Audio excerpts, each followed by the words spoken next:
man. This is incredible. Oh, wow. Huh? Yeah, it's pretty cool. It is pretty cool. Hey, man, grab me a meat stick. I think I can reach it if I just a little more. Just let me go a little. I can't. Just a little more. I almost got it. Careful! Oh, God. No. Come on, just reach. Reach. Just grab my hand. I can't hold. Grab my hand. Give me the meat stick. This other hand's closer. The one with the stick is... Oh!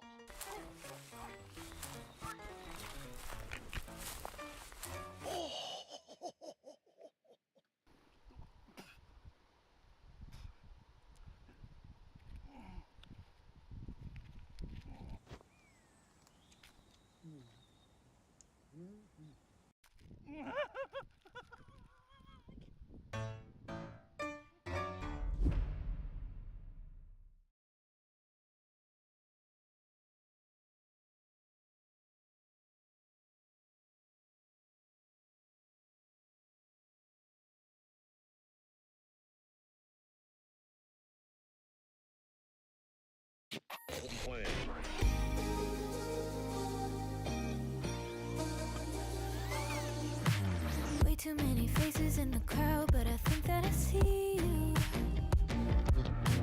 One too many days got me changing up the way that I need you. Now we're both at a bar, acting like it's not hard, trying to feel something different. Talk to somebody new, kinda wish it was you, kinda numb to the feeling. Now that you're gone, they say time should heal, but it's been too long. Couple months and I can't seem to move on.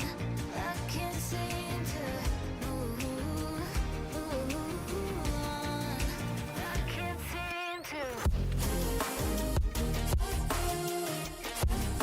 I can't seem to.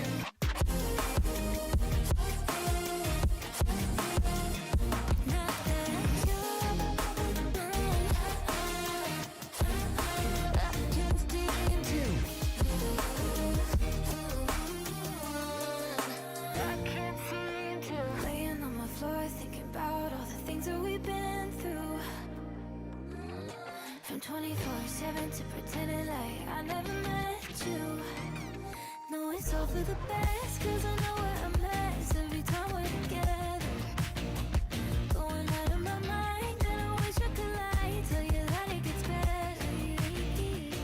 Now that you're gone, they say time should heal, but it's been too long. Couple months where I can't seem to move on. I can't seem to move on. I can't seem to.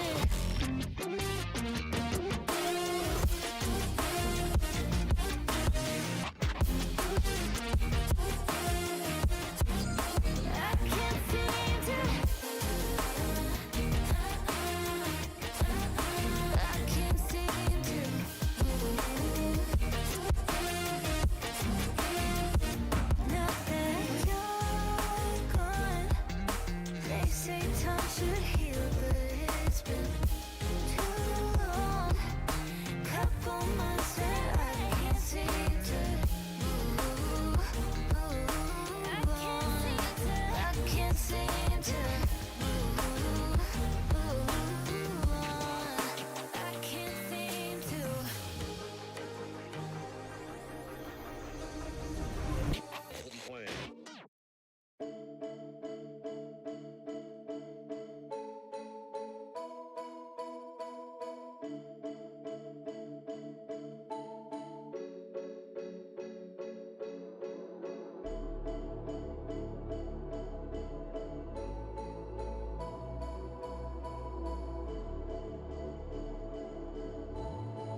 I gotta get to you.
I stand back and I watch you explore in perfect visions like I've been here before. Falling faster, I try to ignore. I see you, I see you.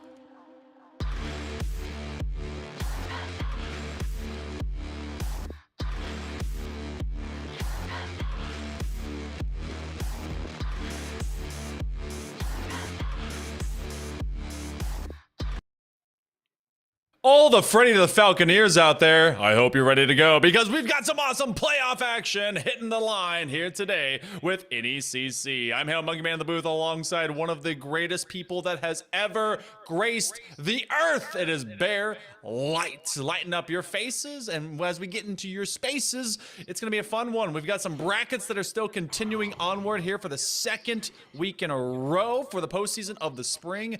Bear, feels like we've got a lot of great matches and a lot of students still trying to find their way to a championship. Oh, baby. Oh, baby. It's cooking now. Playoff time in NECC always brings out the best of these players. They're hungry for an advancement, and they can't wait to get things started here, Monkey. I'm excited to see these players in action, figuring each other out. And let's go ahead and start with Terps Esports facing off with Daytona State.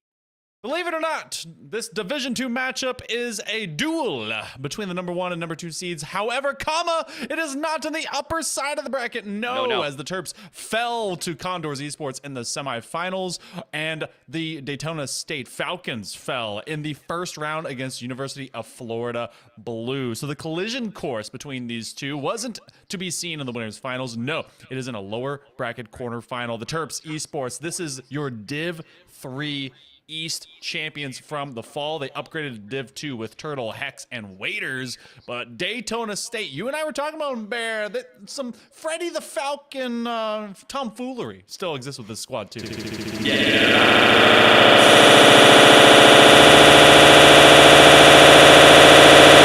Until they reach the lower finals, in my opinion. So I'm excited to see them get going. We'll get you the updates on what was happening there, maybe a test lobby, but in the meantime, we get to chat a little bit more. On the other side of that matchup would be Lords Esports and Thomas College Black, but we are real. This is real life. So let's get to it. Game 1, and it's Turtle putting it in first to kick things off. I both love and hate that we have blue with orange and orange with blue. It's actually such a great schema. Okay, we'll figure out when the world's going on with Prod here in just a moment. But I feel like this matchup in particular, all of the things that we're going to see tonight are best of 7. Everything is on the line through everything that we've got for our 3 matches here tonight with NECC. It is go forward or go home. The Terps are trying to continue on with the success here, Bear, that they had in the fall. Obviously, would love to become not just a D3 champion, but a Div 2 champion. Add that extra, notch into the old belt buckle and see what they can do against the Falcons. But the Falcons, they were undefeated up until they lost against University of Florida. It feels like they've got something left unsaid. They do, and they're ready to really prove themselves and be able to make the next step forward. Now, whether or not they're worthy of that Div 1 spot, that's up to the NECC admins at hand, but the only way to make a case for yourself is to play big, especially in matches like this one. An early elimination is certainly not the ticket in, and especially when you've lost in the upper bracket as soon as you did. So you might have a great regular season, but we preach it every single semester that you have to continue that. It's not just about your regular season performance. You have to be able to get to the playoffs and see that same result, see that same win column continue to light up as you go throughout this bracket. And the lower bracket run here between 1-2 is not typical, so it's going to be a tough test yet. But you've got a unique opportunity to move forward, advance forward, and then be able to catch heat as you work your way later and later into this bracket. And what's really cool as well within this Division 2 Eastern playoff, you kind of look over into the winners final that's happening between Condors Esports and University of Florida Blue. So that with the Gators over there, those two teams in particular have met, according to one of the greatest minds in collegiate cardball in the form of Mr. Bepic, more than a dozen times since the fall semester. So there's a lot of experience between a lot of these teams, and this one hasn't been touched before. So Daytona State and Terps Esports finally and officially we'll get onto the pitch as we move into game number 1. Well, strike that one from Turtle, but it's a good warm-up to get that first goal on the board. We'll see if the Terps can continue that same trend as, yes, we kick things off. And last time we saw these two, at least Daytona State in action, Ian, a huge part of it. The freshman coming in has been absolutely outstanding. You remember him back from the snow, I believe it was the snow day days, when Ian and the 4-4-5 squad were absolutely popping off, and we were able to see it and pay witness to it. Yeah, that's exactly what I remember from Ian for a lot. A lot of players don't know about how deep that run goes with the old RHL. Shout out to my gang. They're actually doing some weeklies now, so make sure to check them out. But what is becoming a much more frequent affair is Hexy all over this goal line. They were given another chance, threw on the moon shoes, and they threw something down. Ian went a little bit high, and then they'll have Solus on an island there, and NECC just lined it up and was good with the double touch there too. It's good to be able to crash in the box, even better when you're able to react to that degree in order to get that tap in, and the Terps will score first after all, so the universe rebalances itself out after that lobby reset, as the Terps looking to make splashes early, and right now they've got control with a 1-0 lead. We talked about it early on before everyone was able to start hearing our conversation, but this is a Terp squad. The only team they lost to the entirety of the regular season was, in fact, Delaware, as the Fighting Blue Hens were able to take them down in regular season form. Now, with them out of the way at the hands of the Falcons, gotta think maybe one of their greatest foes is just off the board, and they would have a pathway forward. At this point in time, Daytona State taking their sweet time, trying to find a moment to be able to get upfield. And that's Turtle being able to challenge his two. Hunters was in there also, so two members in there from the Terps made sure that you won the 50-50. But you got to be weary of where your positioning is early, as Daytona State with a chance to try to, even things, and with an opportunity like that, they're trying to get it, but a good bump there. Luckily for Daytona State, that hit off the post because that one was looking pretty good. They're able to get that last bump now in transition, but Turtle was able to shut it down.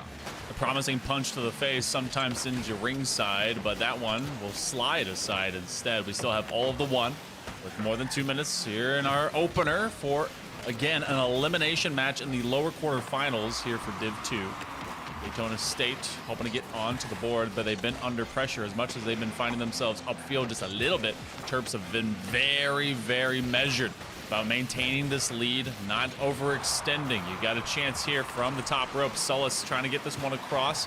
It's a bit too far and wide, but they've got 3 Terps in the corner hoping to take advantage of this. Wander's going to just carry it across his own net, which is pretty dangerous, especially when you have the rest of Daytona State kind of lurking, waiting for it. Unique opportunity here for Terps as well. They'll be on it. Ian looking to shut that down. It's a good passing play to Solus, and they'll play the link to the pitch.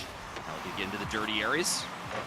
Just bake it off that ceiling, looking for a teammate, but Waiters, rather, was there for it. Now Hexy right back to it. We'll try to read off the corner, but no dice. They'll instead fall to Solus. Still not able to control, though, and Terps going midfield, just playing the possession game. They've been playing a lot of just on the ground ball, and now it's a chance to go to the air, though. Turtle going to try it far side, but it's easily tracked there by Ian, and he'll be able to try to play it out. Still kind of trapped in here by Terps Esports.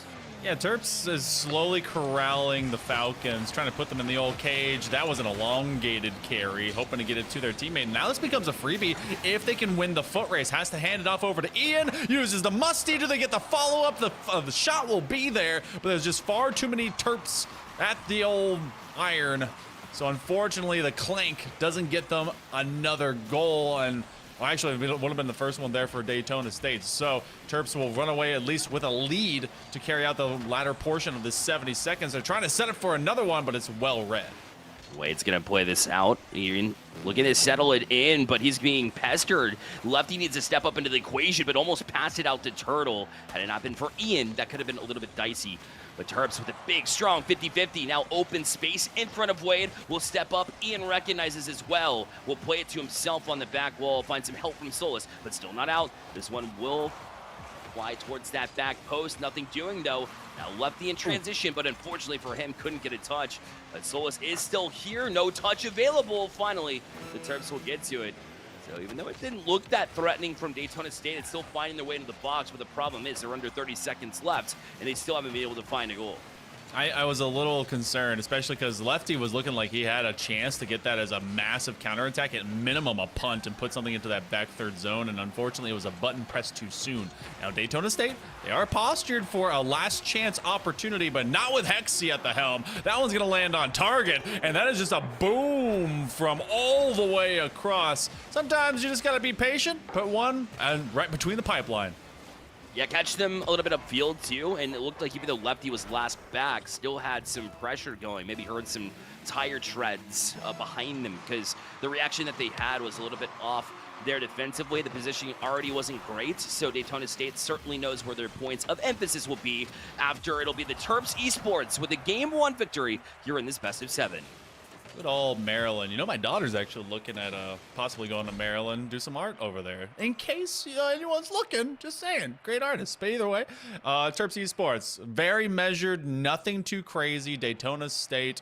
Every time we got to see them kind of go on to offense, felt like it was a struggle to get something out of your back pocket from wet jeans. Just not at all comfortable. Just consistently having to stretch where you really didn't find any active shots available. They did have a time or two where that one obviously went off the failure gong of the crossbar. So we're gonna see if more of that does occur. But Bear, this was Terps taking their sweet time, and they got a couple goals for it.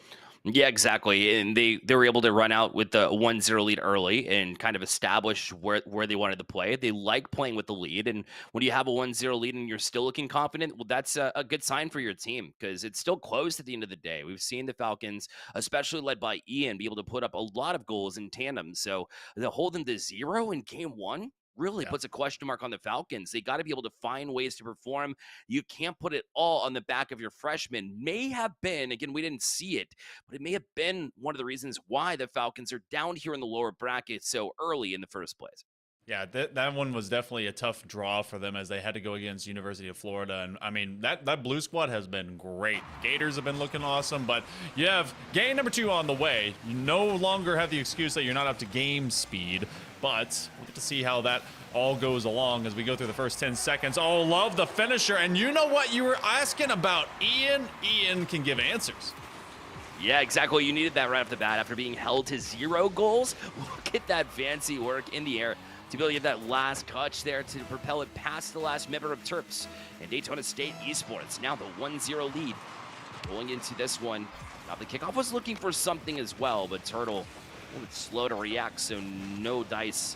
Still trying to find a teammate there. What looked like a labeled passing play will be shut down ultimately. Lefty's causing some chaos there from NECC, forcing him to almost double guess himself. That's great recovery until the very end when he ran out of boost and was able to adjust himself in order to get that next touch.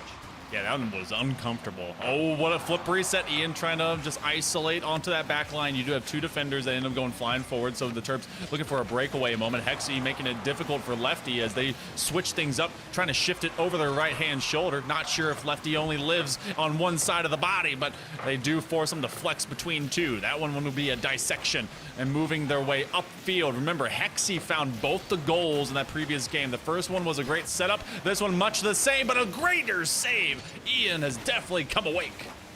Yeah, he's come alive for sure, and that play style that the Terps are trying to just turn it back in is not working because it seems like Ian's reading every single little bit of it. So he had a game to warm up, really recognize the patterns that the Terps are throwing at him, and he's done a great job to really adjust accordingly, be able to find it there. And now you're seeing Solus kind of following suit as the lead by example mentality for Ian is certainly rubbing off for the rest of Daytona State as they have been able to figure it out. But they got Turtle with the touch back down. What a double touch. And found a little bit of space on the bouncer as well. Will equalize at 1. No one on the backboard, everyone gone chasing. I love the cut down. You can go for a slapper. That one's getting just mauled by the defender who's trying to get up underneath you. So instead, force it just that slight angle behind. My gosh, love the work there. So we're all knotted up at 1 apiece. Daytona State sees that lead now diminished to nothing. As we go to dead even, NECC's trying to get some control. A flip reset in their back pocket. Turtle with the follow, and both the Terps, they end up upfield, but Ian will squarely center themselves between the bars. Yeah, still trying to be able to settle in, but just not able to do so. Frozen on my end, so Monkey Man, I'll rely on you for this next little bit. As actually Turtle now with a flip reset, trying to challenge in Ian, and somehow that one will squeak by. So the Terps now 2 in a row. In a blink of an eye, they're on top. The reverse flip reset to keep that one going backwards, and that just gets parked behind everyone. NECC ends up with it, and this is starting to really illuminate what this offense, what this Terps team, what this Maryland group is really all about between this dynamic duo. Waiters has really been a fantastic utility with them, but you're starting to see a lot more of that creativity. 2 in a row now for Terps. Daytona State cannot keep the current state of things if they want to stay competitive in this series. We're halfway. We've got 3 goals. Terps will have this lead. Good read by Ian. Will punch it directly back in. They need an answer. They're trying it from their freshman. Solis got a little bit ahead of that one. Ian set up the team, and fortunately, they were able to follow suit and find value. He is certainly determined to try to find a little bit on this sequence, but he drops down. Perhaps that's available. Ian will pop it past one. He's got boost in the tank as well. Foot reset in hand. Hexy's being bullied, and Ian does find some space. Man, oh man, found some help from Solis with a demo as well. Believe it or not, Ian can do exactly this with a puck. It's something to behold. So much as this, though, as they get a quick flip reset, quickly 360, inverted, bring it to a floor pinch. A little bit of mechanics go a long way, especially in the right hand. So Ian doing it when his team needs it the most. This has been happening over the course of the entirety of the spring. Falcons need this to happen even more in this series. The Terps got a three-headed Hydra. It's probably the wildest thing you ever think about a turtle. Waiters will have to bail out, and on the attack go the Falcons. And Hexy's got to be careful with that touch. Lefty was waiting in the waters, just awaiting that touch to maybe put it back in. Ian's looking to do the same, but Turtle has settled down. No boost. Does a great job to use the momentum and flip his car with the flip. And just propel it past one regardless of the boost. Ian looking to set up a teammate. The lefty will stay put, knowing that he was going to be beat to it anyways. But Daytona State still trying to challenge it. Ian, this one will bounce high. Now Turtle waiting for it to hit the ceiling. Good patience, but look out. Off the hood of his car, a little bit awkward. The Waiters will get to it. Now Ian directly back in. Flip reset in hand, has a little bit of boost. Fakes him out. This will be off the back wall. Hexy thrown off in the process. Now Solis on it. His flip reset going to be answered by Hexy, and a flip reset of their own to try to set Turtle up the other way. You see that combination that just happened right there. This could be a calculated moment. Okay, ends up just off of the sidewall. You did have two players from the Terps trying to quickly have the over-under call to have that high lobbing pass, and then someone kick up from underneath. Unfortunately, it did not hit, and that gave Daytona State a moment of pause and respite, considering that attack in particular has been very effective of getting them out of the way. You get Waiters, who has been playing a lot more off-ball. This one's going to be on target. You have three separate Terps all in the box. They're running out of boost. It doesn't really matter because some of these connections have been a little bit lopsided. Hexy's going to try and take on a duel with Lefty, but Daytona State is upfield. Sub 10 seconds to go. Can they take advantage of this moment, or do we see overtime? Oh, you got Ian. That's not who you want to see. Wide open net from the bump as well. Daytona State with a 0-second goal to equalize the series. Ain't no way. I left just enough of gap for Bear to be able to take it, and my goodness, was it caught by both yourself and Ian? Wow. All right. If there's ever a way to get a hat trick when your team needs it the most, it is right there. Daytona State not going to let that go extra time. 6 shots. 3 goals. My dude got more donuts out there than I did for breakfast, but his team is still winning. We got a tied series heading to game 3. Oh, man. I don't think there's any other picture, if you screenshot this, than I did it myself. I took the team on my back than what we've seen there in a playoff game in my life, especially from a number 2 seed here from Daytona State. That is insane to me. The only other stat line was an assist from Lefty there. And but granted, you got some assists from the bump, for example, on that 0-second goal. And that wasn't just that one time. That was twice that they were able to set up Ian. I feel like they're settling in a role where they know that Ian can be that impactful player. So why don't let's just set up some space for him. The way that we do that is through physicality, by getting in front of the play, be able to allow Ian to work in that moment. Now, you do risk an opportunity the other way, so you have to be mindful of the counterattacks later in this series. But job done in game 2. We're able to equalize. That was great from Daytona State. It really was. You know what? Even if you have kind of a highlight player, you have kind of an ace up your sleeve that then starts becoming multiplied, and you're wondering if someone is cheating to, too many cards in the old pile. You still have 2 extra weapons that then start fading into the background. You have Ian that gets a lot of the focus. They may start headhunting. They may start trying to be able to bowl him over, use some physicality, and then as soon as you do that, you forget that there's 2/3 of the squad still to have to deal with. And that becomes a dangerous mindset. Lefty and Solis definitely were setting up some fantastic moments for Ian to capitalize on. But, I mean, hey, you know what? I'm a highlights guy. Get Ian the ball. Let's see what he can do with it. Still in the air. This one left for Lefty. He will take his first shot in 2 games. Now it will be on target. Lefty trying to get right back at it, too. So now that you've got the full focus of the Terps, this would be the perfect time for Lefty and Solus to walk in, take shots, even if they're not the best opportunity or a great A chance, like I said, maybe you try for it. But this one, set up nicely. The Terps had an opportunity to hit the double touch basically for free, but unfortunately for them, they missed it. Look for more of those moments because it's starting to become thinner and thinner, the scope at which they can really operate with the pace that we're getting to. Now, this feels a lot more like game number 1. Turtle, again, finding himself more upside down and backwards than he is forwards, but that seems to be where he wants and how to live. But the first minute, 60 seconds. Time elapses very quickly when you get older, and same to be said with a series that moves forward. Daytona State have a banker there as Solus and Lefty. We'll see what they can do from the sidewall. They let Ian go forward, but he gets slapped in the midfield. Oh my goodness, so much time above the box. Yeah, I don't know how he adjusted that to get a touch at all, but either way, it wasn't exactly fruitful, so he had to back off of it, but that's only temporary because he's got a flip reset and can. But the air rolls through him off, so this will roll up the sidewall instead, where it's left for Solus. Now he's got room to work with, so much space being given to the Falcons in the air. You don't let the Falcons fly because they're the fastest bird in the world. I love the 50-50 there. But still, yeah, this is definitely a couple teams that it feels like they're just playing a tug of war, playing for territory control, and seeing who's going to make that one little move to give up too much of a gap. Miscommunication on that back corner, so some extra boost goes over to Waiters. They're going to have to give Hexy some time to get some small pads, and they have it. Waiters isn't exactly mechanically unsound either, and that's one of those things that will be very dangerous for Daytona State. We look at them, you know, bringing Ian forward. Waiters, even away from the Wombo combo, makes things happen. What a shot by Hexy. That's also the dude you don't want to be taking shots on your net. No, now the other way, though, nobody back. What? Ian, a freebie. Nobody home. Error 404. Terps not found. 1-0 lead here for the Falcons as Waiters just tried to fight off. Didn't know he was the last back.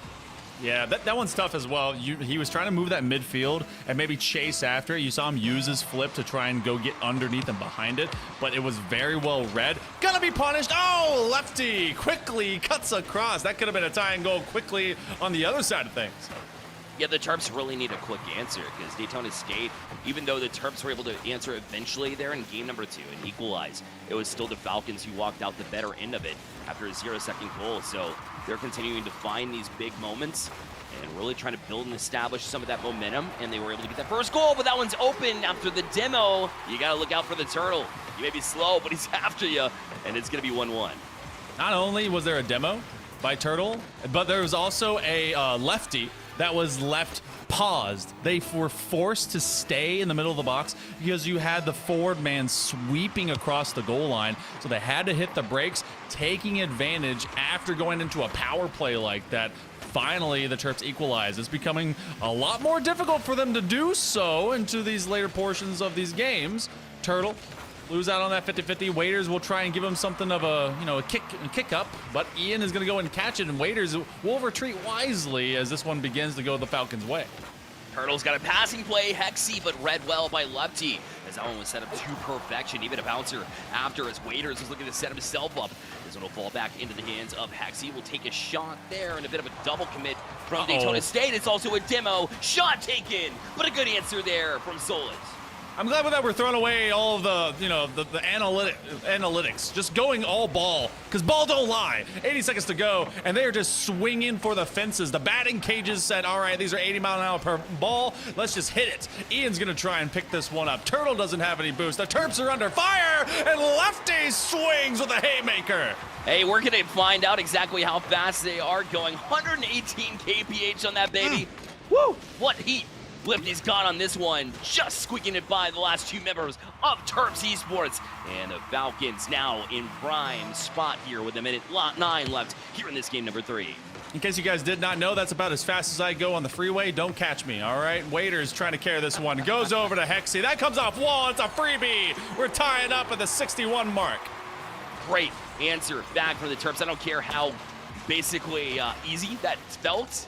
Because unfortunately, a miss there from Lefty did set it up, but Turtle's going to nail that every single time, leave it wide open to the box. And just what the doctor ordered from the Terps, hey, sometimes you gotta create your own luck, and sometimes it just kind of falls into your lap. You always have to have someone available and present for if a mistake occurs. It's called being under pressure, and you gotta be there. So if your opponent fails and folds, you gotta capitalize. And some great teams aren't always available to do that. Turtle will not be able to collect. Lefty will not either. Ian will pick it up, and that actually becomes a demo opportunity. You're going to thin out the defense. Waiters will take that as a neutral challenge. And this one, again, as it goes over the midfield line, I'm starting to wonder if this will come down to last shots, especially in OT possibility. Question mark. Turtle over the top. And that one actually gets a setup. Yeah, again, was right back after it and somehow peeled off of it, even without boost, just let his car fly where it needed to go. But now Ian's going to look to just lop this one back down. It was decided in a 0-second goal last time. We got another opportunity setting up. There's Solus. Waiters now holds it back down. It's Ian right back at their throats, looking to find some bumps. Will Lefty keep it up? Not able to. NECC, does he want to go for it? Might be a mistake here as Solus going to chomp at it. But now Turtle's down the field, but NECC, it's out of his reach. So we'll go to overtime here in game number 3 instead. Daytona State has some kind of they have some kind of investment into those bonus seconds that we never get to see beyond 0. Something about it. They want to live on a knife's edge and force the Terps to sweat. Maybe that's where they feel they're most comfortable. Set up 1-2, bang! Opposite side, demo by Turtle. It's just like the Terps wrote it up. And just like we've seen haymakers both ways in this game, it's been that way in this series as well. As the Terps took game 1, Daytona State answers, and it'll be the Terps again here in game number 3 in overtime to take the series lead back here and try to find their way back into the driver's seat. What I noticed most was their ability to track Ian. Now whenever he's going up, less room is given, and if you do see that first initial touch, it gets away from you, able to challenge him high, knowing his tendencies, and that's one of the reasons why the Terps were able to turn this one around. All 6 shots that happened in the previous game, Ian. These 6 shots evenly shared across Daytona State. Falcons were having themselves at least a bit of extra advantage over the Terps for the longer portion. But just like you mentioned, they started recognizing, where is Ian? How are we going to make this more difficult for him to play? And even when Waiters kind of tossed that one midfield, a hard challenge ended up taking away and getting a goal for the Falcons, he was like, you know what? My bad. I've recognized that he's going to get a little bit faster, and started really adapting his play to kind of ditching and going to defense, especially when his team needs him to be able to set up for another big counterplay. That's some smarts and that's some experience really showing out of the Terps. Yeah, they continue to show why that experience is extremely, helpful, fruitful in this series, and looking to try to at least bank off of what was the odds 1 in 3 games that they were able to win here in order to advance into a game number 4 in advantage in the driver's seat here, and try to continue things as well as we're about to walk in. But we want to let you know, NECC, of course, sponsored by Winzel's Farm Snacks. So go ahead and just go with protein-packed flavor to keep you locked in. And these teams are locked in as they approach this game number 4. Winzel's Farm, feel the protein. 10 seconds in to game number 4. And again, storyline is as thus. Terps can get themselves on a match point. Daytona State needs to tie up this series, but bang, zoom, straight to the ocean brings Waiters. Yeah, they never really got settled. Daytona State didn't, as the Falcons were looking to try to get onto it. And even when Ian challenge was that close, I mean like 3 pixels max, before they were able to get that touch. Instead, it goes over his head and into the back of the net. Nobody ready for it behind him, so no support. But this one, a big, strong 50-50. It looked like it might have been angled down there at first, and Solus was waiting for it, but the Terps were able to get there in time. First 30 seconds has been very, very aggressive, nearly belligerent in the form that the Terps are bringing it, but also they're cutting some pace. I like the idea of, you always have your fastballs and you have your curveballs and you got your knuckleballs, just to be able to keep everyone wondering, all right, how in the world is this going to be thrown at us? And so far, Daytona State has found it difficult, but now, a couple of touches later, they're starting to at least force the Terps to go dead eye in their face, bringing that one across. Oh my goodness, Waiters probably sweat a little bit, but this attack is still running. Ian with a setup to Solus, they just can't quite get it between the uprights. Yeah, they're finding themselves east to west, and they're finding wasted passing, holding on to possession for it. So as long as they can find the right time to strike, they might be able to even use this slower pace. It's not much slower, but it is a little bit slower than we saw in Game 3 to their advantage if they're able to find the right time to strike. But you can't just try to find Ian in these moments when you play that type of style. So they'll need a balanced approach like they had last game. They just got to cash in on it. So I don't hate the idea, but you do need all three members to execute in order to really, truly make it work. And right now, the Terps were able to shut it down with ease that last time down the field.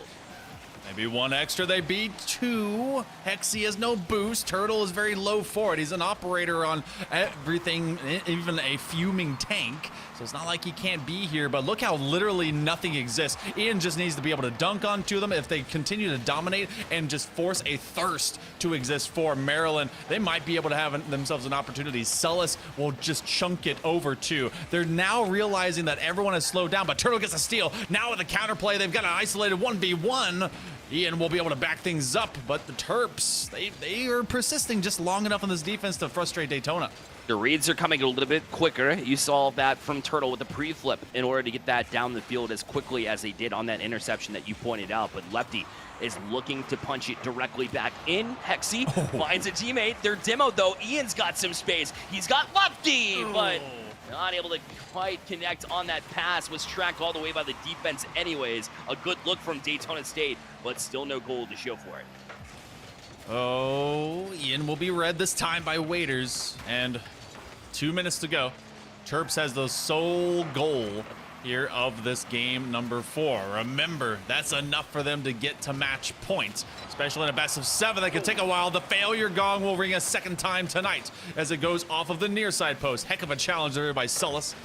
Less than 2 minutes. Ian was looking for a Terp to put into a body bag, nearly had a chance to do so. Celis will be on the retreat as everyone tries to keep this one upfield, but Daytona State is finding opportunities few and far between. What a save out of Lefty. Lefty is dialed in, locked in right now. Couldn't need this Dolby, though, because the Terps are all over this one, too, pressuring to the box. And Ian's able to get to it as well, but Lefty's been tracking the ball extremely well. It's going to feel real bad if they're not able to finish this one with a win, and it's not looking like it. Turtle back on it, bottom of the car and in. What an adjustment. Terps up 2-0 now. That's the kind of shot that almost looks like you palm the ball in volleyball, and it almost seems illegal, but you put it on the undercarriage, and it actually gave Turtle a flip reset, but it basically just completely re-navigates that angle into a different vector. Took all the pace off of it, made it difficult for the goalie to read. Now with a 2-goal lead, Terps feels a lot more comfortable, insurance in hand. Man, oh man, I'm feeling a lot more confident in my reads after that the physics vector reference there. That was quite nifty. I like it. Waiters back on it too. Off the top wall. They don't need one, but they would like this little bit of cushion. The 3-goal lead wouldn't feel bad, especially when goals have been coming few and far between. Hexy might have blocked their own shot, but not only that, they've also got to run the other way here for Daytona State. Off the back wall, they'll go. Lefty knew better than to commit to this one. Instead, we'll just let it go to his car. Be patient. Now he's got Solis with an opportunity. Shut down by Hexy. The jump by Celis was actually very ambitious. They took that one into a side barrel roll, trying to get a redirect here. This is going to go near the ceiling, but unfortunately for the Falcons, it will crawl along it. Still, though, ends up being a 2v-none as they force the defender to jump into that corner. Can another redirect happen? Ian will collect it for himself. Again, this one's just skying and kissing across that ceiling. Not where the Falcons really want to be. Oh my goodness, Hexy will go face-to-face with one more. Can they get at least a shot up? Waiters will take it away. Lefty will put it on target, but there's too many Terps and too little time. They will go to match point before game number 5. We'll leave it to the Terps to turtle up a little bit there towards the end and play a lot of defense around the net, but it will pay off for them as they do wonders on that defensive side of the ball. That's 6 saves between the 3 of them, 3 from Hexy alone there, as they were able to make some great work from the defensive plays, not only with the 3 saves, but then had the 2 assists on the Waiters and Turtle goals respectively. So that was excellent work defensively, and being able to facilitate that play from your defensive end to find value when you're working back down the pitch. That is a team that is dialed in, ready to go, and being able to march up to match point is no sleeper, especially in this elimination game where things have been going both ways. When we talk about momentum, so they want to take it in the full control, and they'll have 3 opportunities here, Monkey Man, to close out. This is a game that's of mechanics and emotion, and right now Terps are winning both, and Daytona State has to be able to ramp up and get themselves into passionate timeline, because here's what it is. You went 7-0 during the regular season of spring, and then you lost in your first round. You were able to at least beat the one that beat the Terps in a Game 5 in the regular season. It's not like they can't do it, but all the surprise of Ian has been snuffed out. You're getting some confidence. You're getting everyone online here for Maryland, and it feels like this one is going to be a lot tougher for the Falcons to get started. However, that's why we play the game. We're going to be going into game number 5. The Falcons got to move fast. I cannot see them allowing the pace of play that we started at the beginning of game number 4 and to see themselves successful at the end of this next one, Bear, if they truly are going to start taking steps to try and get this back into the series. And that's accurate. I think the Falcons, I like the way that, to their credit, they were able to put up a lot of pressure and put on a lot of shots that had a lot of velocity on it. But that's not tricking anybody at this point in time. So, when the Terps are able to be confident as they are defensively, that's when they're good. Their east to west approach was opening up a little bit of space for them. That was just step 1 in the process. They weren't able to find any value from that either. So you got to work them maybe down the field, be able to use some of that speed that they've been using against them, right? And be able to find counterattack plays. But that all has to, you kind of have to match the play style of the Terps across the pitch. So it almost feels like there's just no solution unless you can just find some big plays, get your accuracy on those hard hit shots. You got to make sure they land whenever they come to you. Otherwise, it seems like there's just few chances to be able to win 3 in a row here against a great team like the Terps. Also, in case you guys are wondering what in the world's going on, did someone take a timeout? No, server went down. So we were resetting the lobby, we're getting everyone back in. And I mean, what a boon, to be honest. The fact that this actually is occurring is giving kind of a timeout feel that you get to see for some best of 7, seen it in the pro play, seen it now at high collegiate level play. So this has got to be something, all right, if you can slow down the Terps, do it in the macro level, even if the tech is just making it happen for you. Which, in the meantime, in case you guys didn't look up over... Hold on, I gotta do it like this. Over there, Wenzel's Farm. Make sure to go grab some extra sausage sticks as well as G Fuel. NECC 20 will be able to get you some good love over there at the checkout counter. And make sure to check out some energy from our awesome partners here that will keep you gaming for longer with NECC. And of course, one of these teams, it could be the Terps, who seem like in a place of advantage, or it could be Daytona State, depending on if they can pick up and shut up the Terps. We'll be facing off against the winner between Lords Esports and Thomas College Black, as the Huskies will try to take on the Lords as the number 8 seed in the entirety of this, by the way. So big matchup of that to try and continue forward. You got to feel favorable between one of these two squads. Terps is looking very strong here, Bear. I feel like this team has very much upgraded D3 to D2. Feels like a program that's found a lot of love to be able to kind of move forward through this competition. Yeah, and I've got an idea. Oh, the whites. Oh, of course we go to the game. I was going to do a gag where I was going to turn on a light behind me. My idea...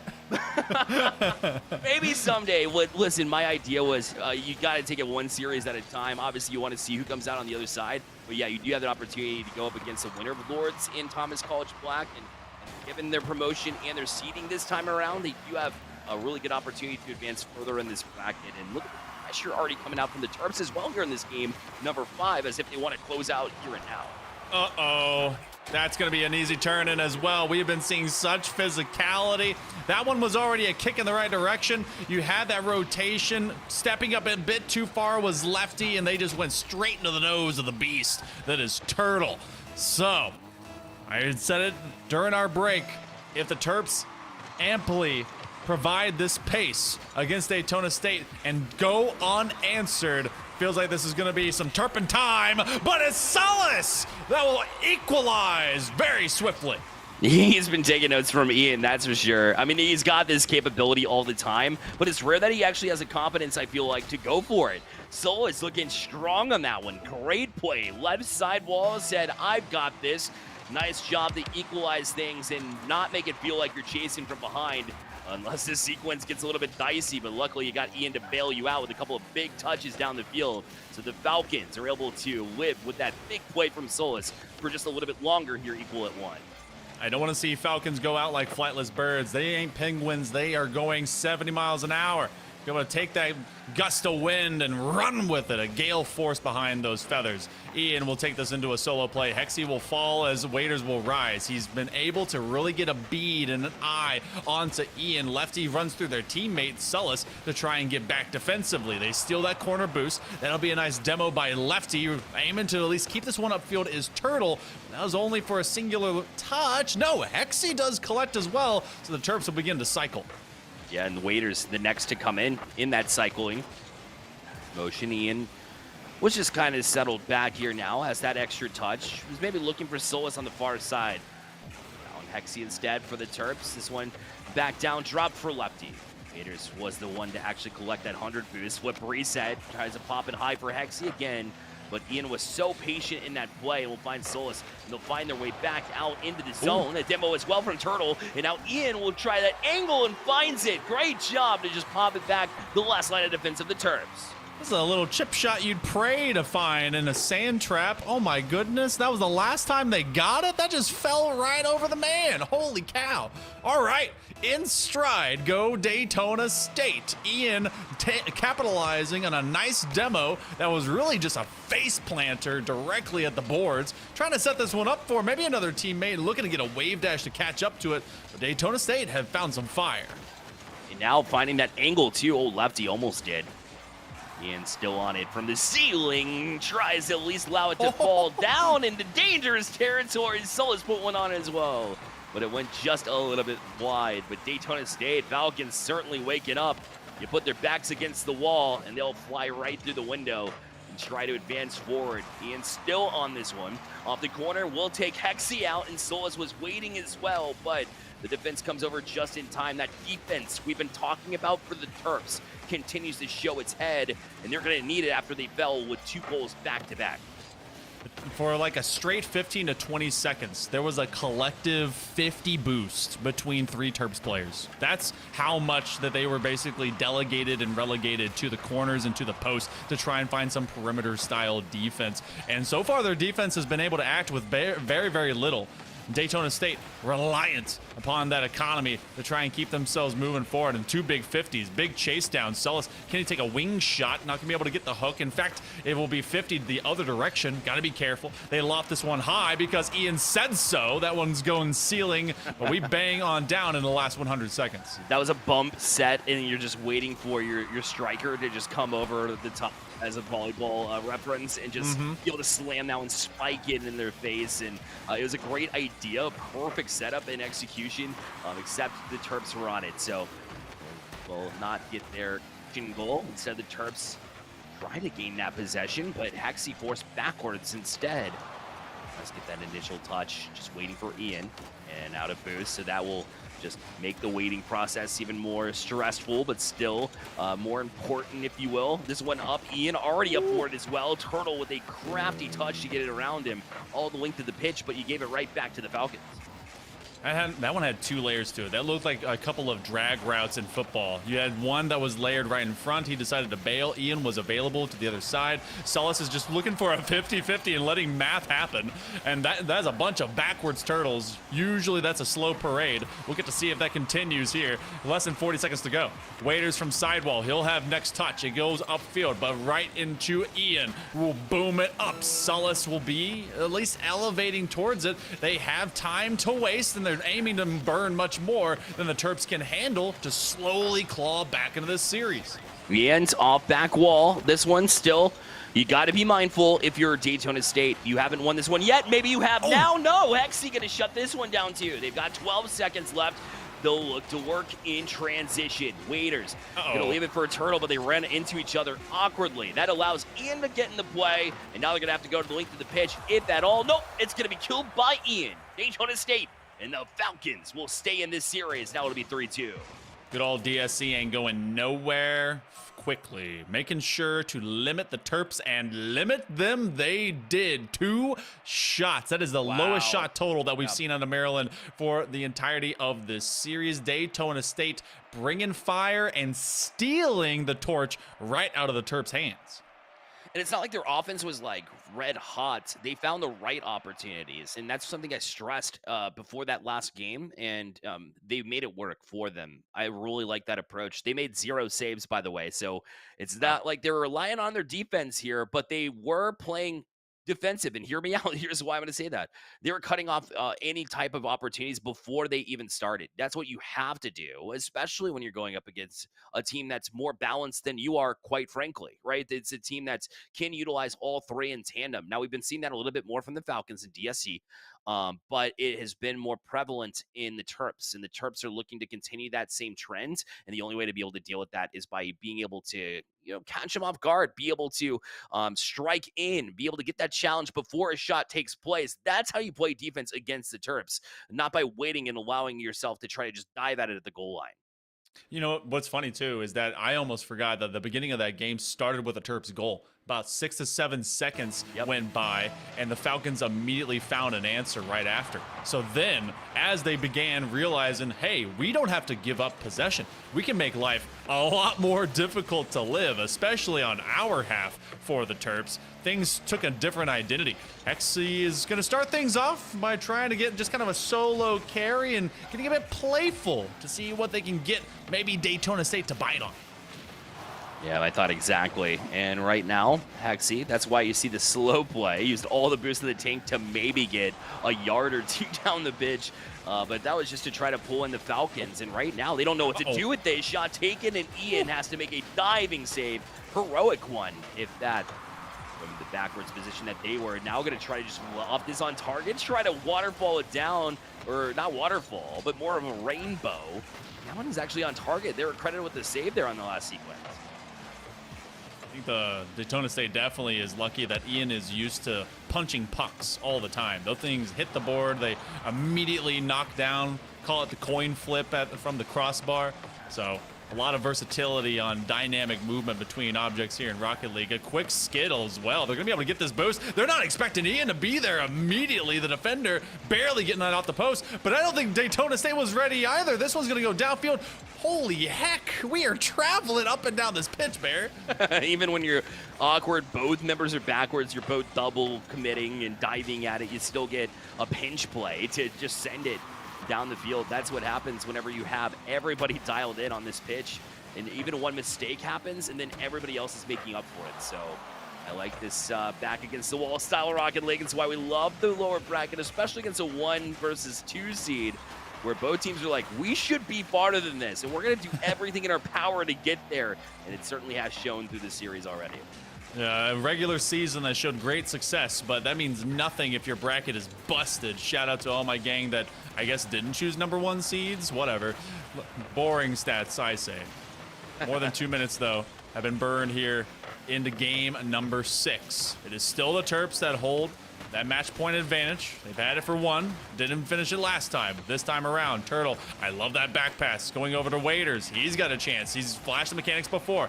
Will Turtle follow up? He does zoom by, and that's an overcommit. But NECC will make sure to supplant the Falcons in their own back half for the time being. We are more than a half of Rocket League into this, Bear, and still no one on the board. I like that last play from Lefty, too. It was such an awkward way to get that touch, and still was the only way that you're going to pop it past that one member of the Terps to try to lock you into the zone. It broke their rotation. It broke their ability to play the trap game and keep it in their zone, and then was just not complacent. Got back in the play, found a bump, and found some space. Now you want to be able to capitalize off of it. Lefty still trying to do some work here, but Waiters has some space to work with as well. Had it not been for Ian, might have been able to press into the box, but instead they'll have their hands full again. Zolas try to get it out. Although they were able to air drag it all the way down the pitch. They're still on it. Have boost there too. Lefty off the crossbar. Ian was following up as well. Can't find it. Still trying to chip it in here. And there's an opportunity, but Turtle will dive onto this one too. But Daytona State still on the gas pedal. We are running out of time for there to be some believability in my book to both these teams if one gets scored on, for there being enough of a chance to get a counterplay. It is now the Terps that are starting to get squeezed by the Falcons. Tit for tat, end to end, quick combination play. Sullis and Ian trying to at least clap hands together. You got one player that has a lot of boost. Waiters goes flipping. He stays! He ends up burying himself in the box, and that pays off for the second effort. Yeah, Terps putting in just as much work as they do not want a Game 7 that just screams momentum for the Falcons, who would walk in with 2 in a row. That's why you see their heart in it just as much as the Falcons are trying to keep themselves from elimination. It's now Waiters in the corner. Great shot to Wait. Solis did commit into this one. Now Hexy's got space to work with. Also has a teammate gonna get the extra touch. Lines up for it. This one should drop down, but it does under the hood of Ian. Still in though in the box as they chip it in. A demo will try to keep possession there from the Terps, but this one just popped up and Ian able to get to it first. Gotta be careful about taking these slow pick up possessions. That one definitely got dangerous. Waiters is gonna flip away, seeing what Solis can do with it. He gets a flip reset. This is gonna climb dangerously to the backboard as it goes sky high. So does Ian. 17 seconds. Can he do something with it? He'll force all the Terps to have to narrow their pathway here at the near side post. Solis is going for a bump. No one is there for the follow, but Ian, he's trying to fake him at the line. Backboard, all hexagons, one extra chance with a boomer. No one is there. Solis, can he keep it aloft? No, that was one of the best sequences we could have seen for the Falcons, but not enough time to get the job done. It makes me nervous because you had those opportunities to close out. You had the Terps absolutely on the ropes in that last little sequence of about 10 seconds, but now the Terps a chance to close it out. Back wall, they'll go, tried, but Ian able to shut them down. Waiters now will take a shot, just looking to catch them sleeping, but they will not be, as Ian back on it now will play the length of the pitch, and Turtle, not the best touch, leaves the door open, and Solis bar down. We go to Game 7. Sometimes the failure gong means you didn't get your shot. Well, this time it rings out because school is in session, and it's about getting back to the classroom and learning how to win a series. All bets are off. All advantages are gone. We're going the distance. Terps are put on notice of elimination, and Daytona State has brought themselves into the fist fight. Well, they had to make more than 0 saves this time around, Monkey. Terps was on it and made it, very interesting there. It made them a little bit nervous, and it was a defensive struggle both ways there. Still a 6-3 margin when we talk about shots taken, so Daytona State kept on that offensive pressure and really did have that as a point of emphasis, but their defense was able to make big plays too. So I like them dialed in now. Needless to say, it goes without saying, they'll have the momentum walk into the next one. For the Terps, this is a tough ship to try to turn around with that much pressure on you consistently. I mean, we talk about that, just that sequence with 10 seconds left in regulation. That didn't look good. The boost control from the Falcons, they controlled it. They were dialed in from the get-go. So they are going to need to, the Terps that is, will need to make a statement early in this game number 7 to feel good about it, because otherwise the Falcons are really starting to heat up. There's definitely been moments where, for the majority of this series, I feel like Maryland with the Terps, they've actually been kind of pushing, and then once they got to match point, a stall happened. And Daytona State, they've been kind of fluctuating. At moments, you see a lot of Ian, you see a lot of everyone flying all over the place. You can tell the communication is definitely coming in huge, especially to keep level heads going into a game number 7. Will the Terps find their way back into this game? Well, that's a good way to be able to remind yourself you can score early to do it straight from the face-off. Remember, I mean, you have 3 chances to close out from the Terps. So even though the Falcons are able to get, that game back, force a game 7 with 2 in a row, it's not going to matter if they can't close out this game number 7, and they're going to have to chase this game from behind. As that first one seemed pretty automatic, seemed pretty easy, definitely easier than any goal that's happened for the Terps in the past 3 games back to back, even in their win previous to Daytona State's early get-go. Here's Hexy with space to work with. Ran out of boost, though, trying to go for that far side. Left on the hood of Ian, but he'll be challenged to it as Turtle taps it away from them. A great play to keep this offensive sequence rolling. Turtle has been flying just head over heels, 90 miles an hour, send. That most recent attempt, it looked like they had a much more simplified touch in front of them, and yet they tried to go for the all-in from Wade, or actually 2 Waiters from Hexy. Turtle will be at least navigating, playing a bit of spy. Ian, as the 3rd man, making sure he gets connection there, because so far Terps have realized that they start this early minute very, very quickly. Why slow down? Turtle with a chance, and he's gonna slap it, but Solis reads him. Yeah, it was a great read from Solus and set up by, again, that sequence created by Hexy with a crafty little tiny touch back down to Turtle to make it interesting. So everybody really making these big plays as this one will roll back out this center and Waiter's on it. But he doesn't have much boost in the tank and couldn't get that 100 from the side wall. Did get a touch to try to direct it towards mid, but this one, Hexy, tried to be tracked down. A great touch around them again. Hexy's been finding these little holes and being able to expose them because of it. And Turtle will not let a touch happen from the Falcons here. He just continues to tap it away and be a nuisance as they have to continuously track it. If there's anything I know about, it's Monkey in the middle, and Turtle apparently has been to the zoo and messing with the banana holders. And so if everyone starts, then that means that you got everyone in a scramble. Daytona State, they have been chasing for touches, trying to get involved. That's going to be a nice pickup by Waiters. A redirect by Hexy, forcing a double commit. If Waiters had any boost, he might have been there sooner. Turtle tries to be the man that fills the gap, and Waiters will be there all the same, just comes short of the post. Lefty was dangerous there, doesn't have boost either, and Ian punched it out. Recognizing you don't have a teammate to go to, not at least one with boost, and so this will be Turtle open, flip, reset, and will go right for the top shell, but Ian will be able to lock it out. Now it's, again, punch back in. Hexy wants to go right back to work here for Terps. Is the best way to play with the lead is to continuously just put pressure on and not allow the Falcons to get to it. That shot saved by Ian. Sola is still on it too. Hexy off the crossbar and out. That one, old failure gum comes back alive. We have not seen blue hexes in a while. Terps has put this all on Daytona State's goal line. Turtle will get a demo, and it's starting to really fatigue both sides. Terps is starting to lose their grip on this game. Daytona State, they have a chance to break out, but it's so short-lived. Lefty will have to elevate. You see a double-decker setup between Waiters and their compatriot. They were actually trying to punish it. Ian could put a beeline. He will flick it, and we're tied. 105 seconds to go, and there is life for the Falcons. There is no other place you put this shot to make it go. You saw Turtle tracking all the way, and that flick goes left side to perfection in a minute 45 to determine who will advance to the lower bracket semifinals of the East playoffs. Oh my goodness. Both these teams, they thought that this face-off in particular, this matchup would happen in the upper bracket. Well, life comes at you quickly, and so does Ian as he forces the defender to make one touch, but it was a car length too far. Not hesitating at all from the last little bit that you were able to gain. DSC right back to it, and Turtle that close to being able to knock it away, but not enough. 10 seconds in back-to-back goals, and Daytona State has flipped this game on its head.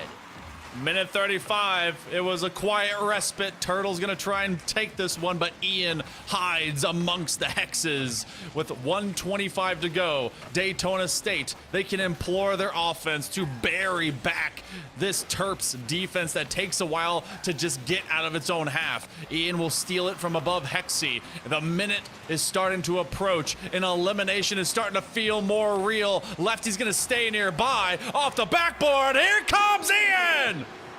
Ian has been electric in this game. That's 3. That's a hat trick as they off the crossbar read this one to perfection, put it past Hexy, and DSC is flying now as they've got the 3-1 lead with just over a minute remaining. There's still time. If you are the Terps, you are absolutely shocked, but you got to get out of that awe. Looking for a musty. Hexy in a 1 versus 1. He's not going to have any extra boost. He goes underneath a pass play over to Terps. Oh, but Turtle's red. Can Waiters get back? He will in time. 50 seconds to go. Everything is breakneck speed, and the last touch could be your last for the season. Hexy's able to get it past Solus. That's step 1. Now trying to break into the zone of Daytona State, but there is no room around Lefty. Turtle's got to let this go. Waiters trying to wait on it as Turtle now trying to drop it down to Hexy. Red all the way back down. More time killed off the clock. Waiters looking to turn, tries to find past Ian. He does get through, but they're running out of boost here as well. Turtle's going to have to use all in the tank to try to get around to this one. And now Hexy up in the air, and this one going to be fought off as well, down to 15 seconds left. You got to get a score with anything on the board. It has to be anything, but Ian is not going to let anything go. Hexy to the side wall. That's going to be into the back corner. They must get something upfield, but it will be denied. Waiters cannot get it moving. win, and the Terps won't either. Daytona State from 3-1 down to winning in Game 7. They will be moving on. Comeback masters here in that game, in the series, in every sense of the word, and they rode in the backpack of Ian in that goal scoring column. It was a 3-man effort, don't get me wrong, but the lower bracket semifinals will be filled with a team that had absolute heart, Monkey Man. This team was absolutely electric. When their backs were against the wall, that's when they performed the best.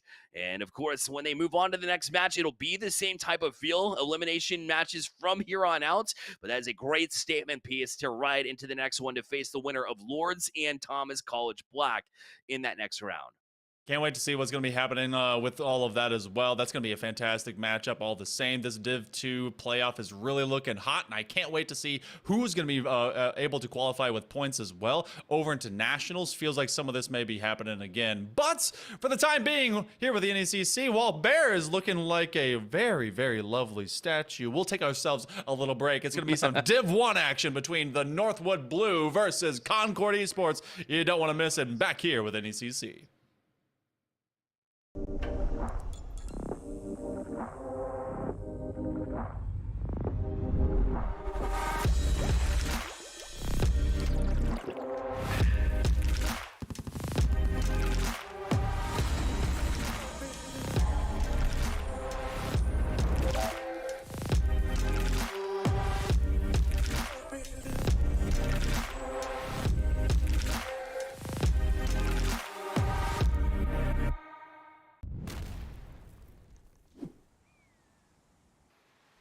Oh man, this is incredible. Oh, wow. Huh? Yeah, that's pretty cool. It is pretty cool. Hey man, grab me a meat stick. I think I can reach it if I just a little more. Just let me go a little. I can't. Just a little more. I almost got it. Careful! Oh God! No, come on, just reach.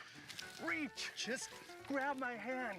I can't hold it. Grab my hand. give me the meat stick. This other hand's closer.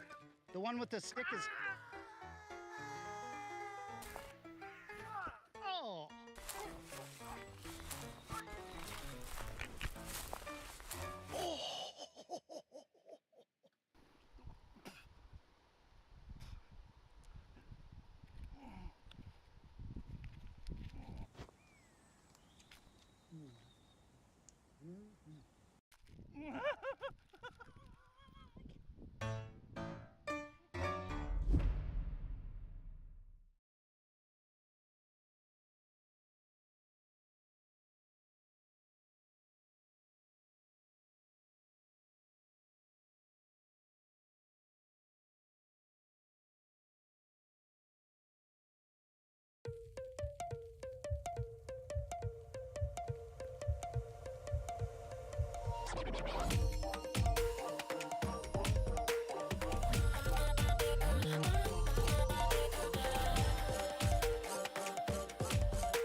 Go on myself. I'm cold steel stainless. My glass half full. Always said don't suffer no fools. Serpents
Welcome back, everyone, as we get into more of the playoff action here for Rocket League and NECC. I'm Hail Monkey Man. Bear Light is moving. Oh my gosh, she's alive. Maybe it's just one of those performance arts thing. You went from statue to real boy. So, hey, welcome back, man, as we're getting to match number 2 here in just a moment. Just kidding. April Fool's oh, was no. April Fool's was just a couple days ago. I thought I would try it on you, but it apparently didn't work much. But let's go to game 1, to the scoreboard. Of course, we want to check out the teams, and we know them very well. It's Northwood Blue facing off with Concord Esports here, and these two have quite the history, Monkey Man. Oh, they have insane history. In fact, with Northwood Blue, to get the names out of the way, you got Creams, Hockey, and Zanil. Concord Esports, the Mountain Lions with Crispy Helix and CMOS. These two in particular, they met up in the grand finals when it was the fall semester. It was Northwood Blue that beat them then. I think it was 4-1, maybe 4-2, something to that regard. And in recency, we've seen all of the CRL opens that have been happening. Concord has been grinding to be able to eventually take this team down. It took them game 4s, game 5s, and then finally they got recently a win. So in this winner's final bout between the Timberwolves and the Mountain Lions, can Concord catch some advantage? It's best of 7. It's a long way to go. So here's the beginning of this fight. Buckle in. If you're here for the first series, you might have been just tuning in to get your front row seat for Northwood Blue versus Concord Esports and accidentally witnessed an incredible series that we just got out of, by the way, to kick things off and really warm up all the undercard of what is going to be an entertaining night for sure. Upper bracket finals on the line here in the Div 1 playoffs between these two powerhouses that we've seen so frequently, whether it be NECC or elsewhere. And the feeling out process begins. Best of 7 territory happens all season long for these teams. So it's not unfamiliar territory that they'll be going with, and certainly neither is their play styles either, as that pass was read very well because Zanil was waiting for a pass play, which we've seen so many times at this level. Insane amounts. I mean, these two teams have been so measured about how they bring all of their finesse, all of their basically mechanical prowess. And so with the way and the amount of times that also both these squads have played against each other, they were in separate divisions here for the spring. But I mean, I think that's actually been true across both of the semesters. They've played against each other so many times that they know that these are going to be long fights. It doesn't really matter how hard it's going to go. So for Creams, trying to catch up to his own setup shot. And right now, at this point in time, no one has a solid kind of hold on this series. That one became a little bit wild. It took 2 to make sure Crispy didn't get an open lane. Pretty sure Crispy was just out there to distract there to make sure that they couldn't eyeball it there. And Zanil, somehow Crispy able to react in time. Zanil another shot, and Crispy, well, stood in the right place, right time. Great job to stick on that play. But Creams has got room to work with. Never what you want to see. What preset will play it off the back wall, but it's read well. And CMOS, I believe, to get the touch there, which we haven't said his name quite yet in the first couple of minutes. Had a bit of a slower start here, but now able to track this one down as well with a couple of big touches. So everybody getting their wheels on and getting things going here early in this first half of game 1. I think you and I can agree. As soon as we start saying CMOS's name, it's like we can't stop saying it because he will be the captain that will navigate this ship in the right direction. Definitely very effective. Here he is, getting a ceiling reset.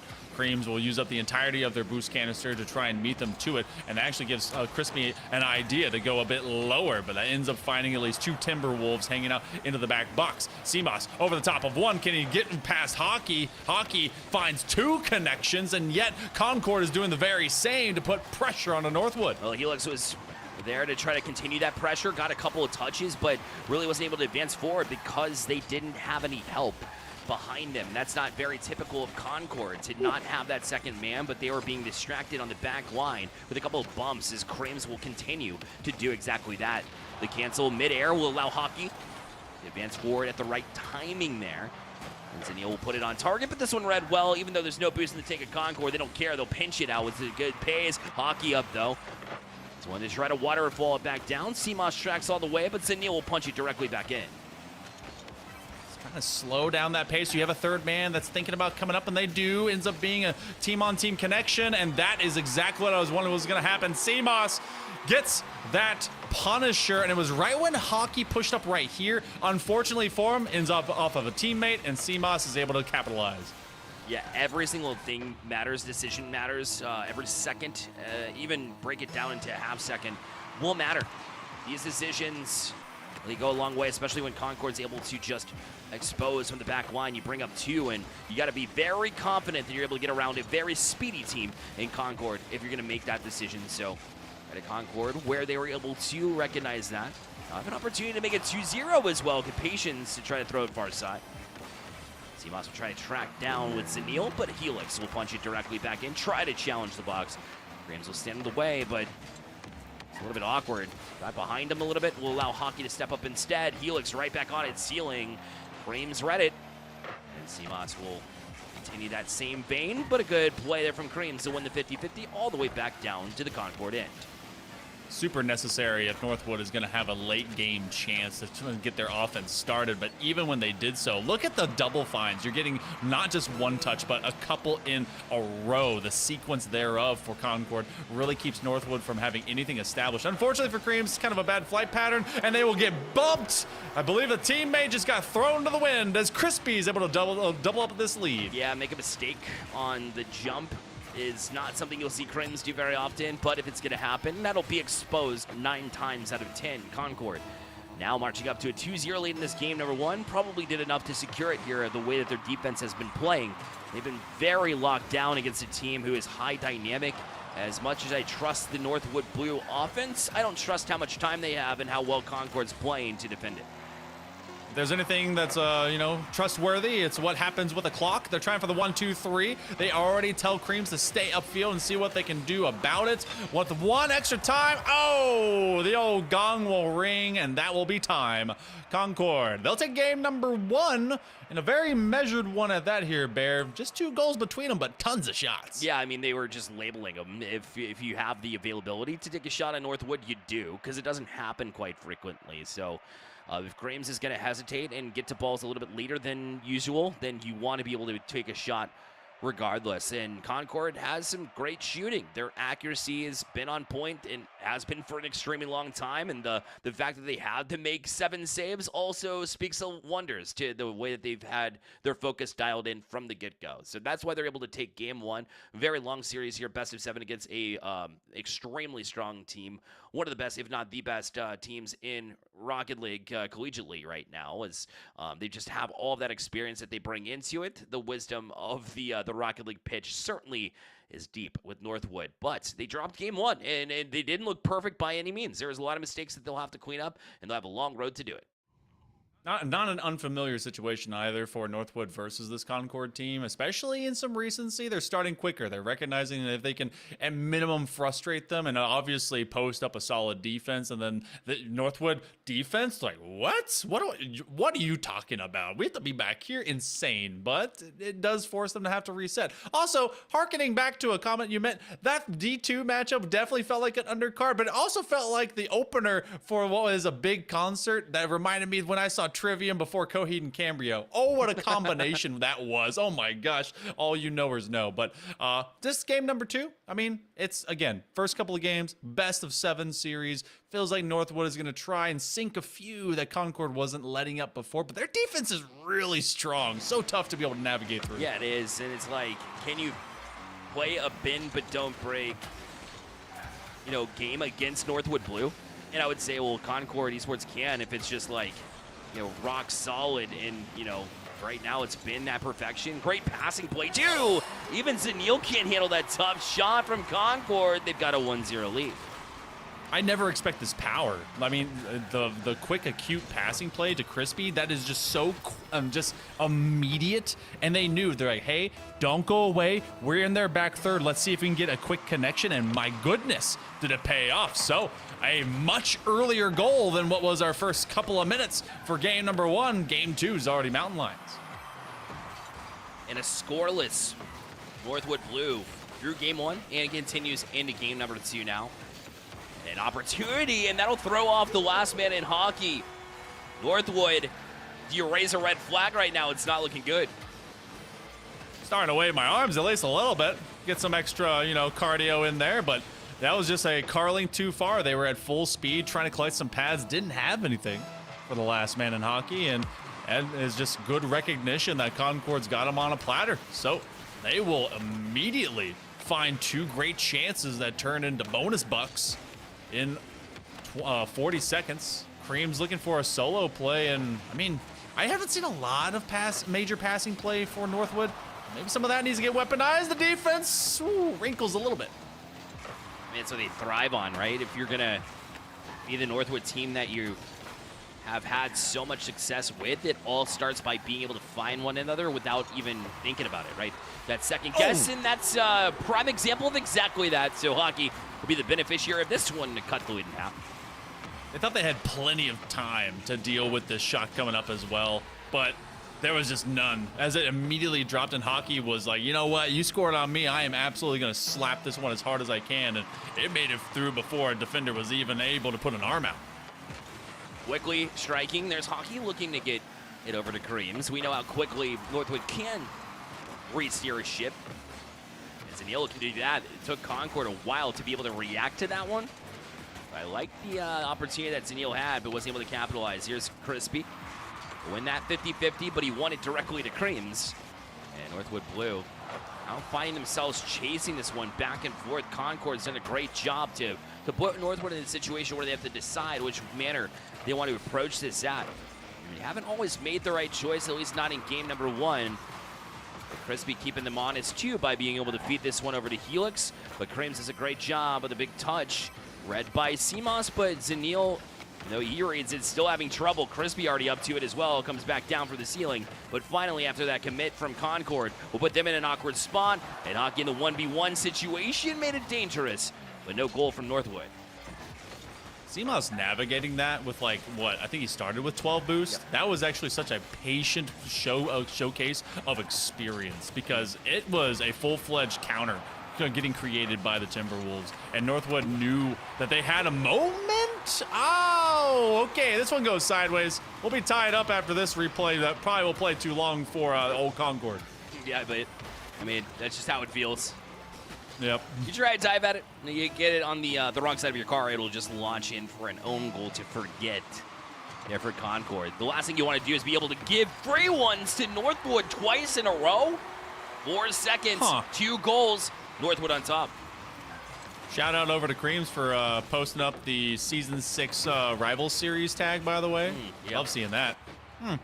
All right, so what was 2-1 becomes 3-2, and if you blink, you would have missed it. You would have also gotten maybe some of those suds that were popped up by hockey in your eyes. So at the midway mark, Concord feels like they just kind of put the controller down for a second, took a yawn, and now they got to wake up. A couple mistakes back-to-back not serve you well. Seamoss, again, find themselves really just reversing their field, which allowed them to jump in. Northwood Blue find the right opportunities to get there. Helix goes all the way to the ceiling, but Creams will meet him there. And Seamoss to challenge onto Zanil. Over the corner he'll go. Here's Crispy. Off of this one, got bumped off. It's still going to collect the 100. Steal that one away, and the flip reset. Well, hockey's not going to make good use of that one. Not able to. The car kind of got away from them with that control. Now Helix has a grand opportunity to get this off the sidewall over to the Seamoss. He's got space to work with too. Extra touch with the arrow. Try to trap hockey on the back wall too. I like the idea. It was shut down, and now Creams will just bump Crispy off of this one. But Zanil had some trouble trying to handle this one, and Concord's still able to find pressure out of basically nothing. A dude got kitchen fingers, able to handle the heat just long enough for it to matter. Got that one out of the hot trays. So Northwood Blue, they will take advantage of what they've got regardless. Helix to Crispy. Crispy was looking at Seamoss just in front of him, but the 1-2-3 will be cut short. They will cut short Creams' life force as well. Back flipping, we'll call that tactical repositioning. And gonna get a mid-air bump. And a minute approaches here, Bear, before a tied series is on the other side. There's the passing I like to see. Creams tapping that down instead of advancing it forward. They're finding a teammate to advance into the next sequence, but that's Crispy up, but he ran out of boost. Wide open. Hockey just going to catch this one. And a bump there from CMOS keeps it away. Hello? Oh, my. Northwood could have had an easy cushion there, but it was taken away. Cheeky play. He knew. He's like, all right, come on, hit this thing. If you do, it's going in. He's like, I'm going to get you instead. So what if that goes back to bite them? Question mark. Crispy with the takeaway. He's got CMOS going for the demos. Oh, my goodness. It will take 2 defenders. CMOS will back up, and unfortunately for the Mountain Lions, they cannot take that. Yeah, no, man. Trying to mess with the Mountain Lions right now. And they've almost made you exposed. Down to 10 seconds left now. Just got to hold on. Hockey challenges this one back down. So an opportunity as Helix also has a teammate there if they want to use it, but Hockey was able to get to it first. Zanil will kill it, and Northwood Blue will equalize at 1 here in this best of 7. Well, we've gone through the first 2 games where both of these chuckleheads are now finally getting squared up here, Bear. We've got 2 teams that obviously have a lot of experience between each other, and they're playing with one another, and finally they're like, all right, let's get into some games.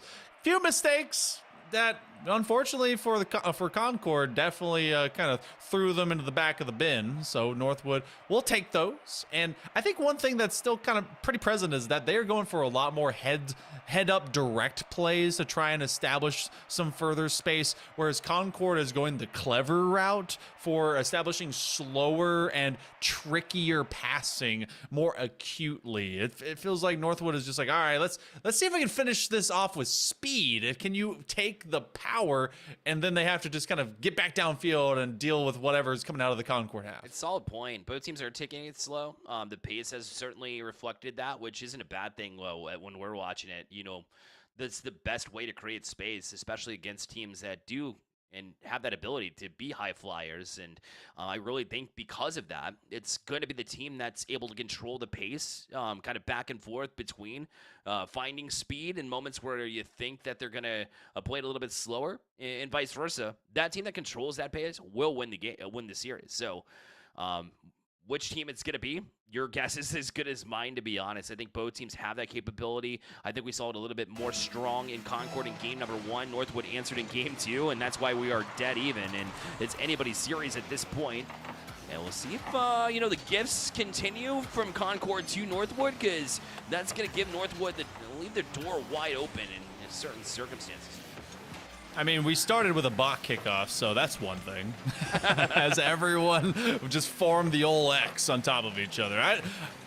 These teams are so unserious in like the most fun way. So see if some of that calms down a little bit. But as oopsie daisies and all the seeds thereof were scattered about in the Garden of Concord, they're going to try and get through the mulch and start planting for some better yields more forthcoming. The first minute has had a lot of Concord on field. They dodge away from one demo. Crispy gets over the top of another. Zanil will be able to hand it off to Hockey, and they break away. He looks back from that demo. It'll be kind of punched out to mid and wide open there. And oh my, unlucky. That one looked for sure like it was going to bank off the post and end, but no such luck. And now Krim's going to go right back at the throat, but that one high as well. Finally gathering up some extra boost. Hockey's going to try and keep this one sideways. He gets a helping hand in the form of an opponent slapping his trunk. Seeing if he can be able to keep up with that. It goes right over the top of Zanil. And Helix will rotate away. He doesn't have any extra boost until he finds the midfield. It's looking like it's the same, but different. Creams will get the dagger in the top 90. Start from that corner, and you have to put that opponent in the awkward spot. You saw Concord frozen on the sidewall, and then that allows you to go far side where you find Crims, who was crossing over, and the perfect place as an alley-oop feel to that pass play. Crims did the rest, and Northwood with the 1-0 lead, and looking to add to it as well as Neil will bounce that one. Crims and open, but a big save from Helix.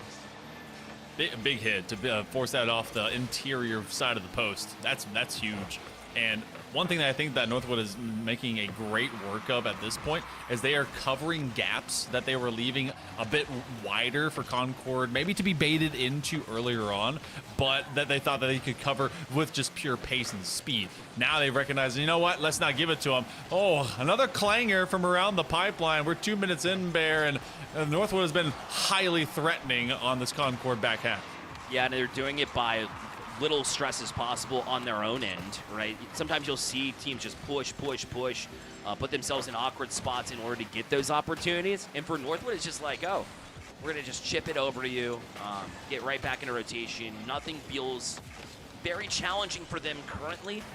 When we talk about the first couple minutes of this game, it has certainly been just like, hey, if I can find you, it's good. That's a great shot, but shut down yet again from the defensive Northwood. Concord now starting to find their stride a little bit. This one going to be defended well, though, by Northwood. They punch it directly back, and they find a passing play, but this one read by Crispy.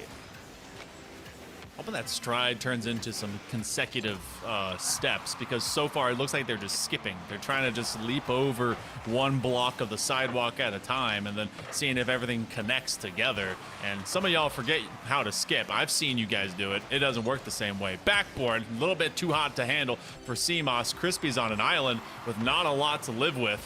Creams is going to try and set it up over to Hockey, and we're less than 2 minutes to go. Now, the good news for the Mountain Lions, it's still one goal. Bad news is Northwood's right here. They make it look so easy. With another punch in, this will be Hockey.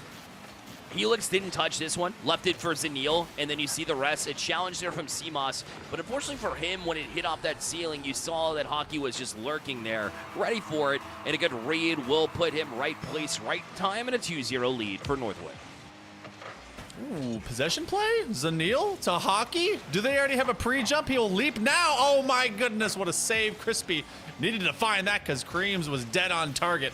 So Northwood is now taking some set piece plays and getting into some extra rotational practice to keep Concord down. We're going to approach 80 seconds here, Bear, and Concord, we've not really been able to speak of highlights to them as of recent. They have not really been into those tricky back of the playbook style plays that they were at the beginning of the series. Yeah, it's getting dangerously close to the Northwood starting to really find confidence and make mechanical moves that are just like unbelievable, unstoppable, and really quick. And that's not a spot you want to live in if you're Concord, especially after being able to hold off Northwood in game one.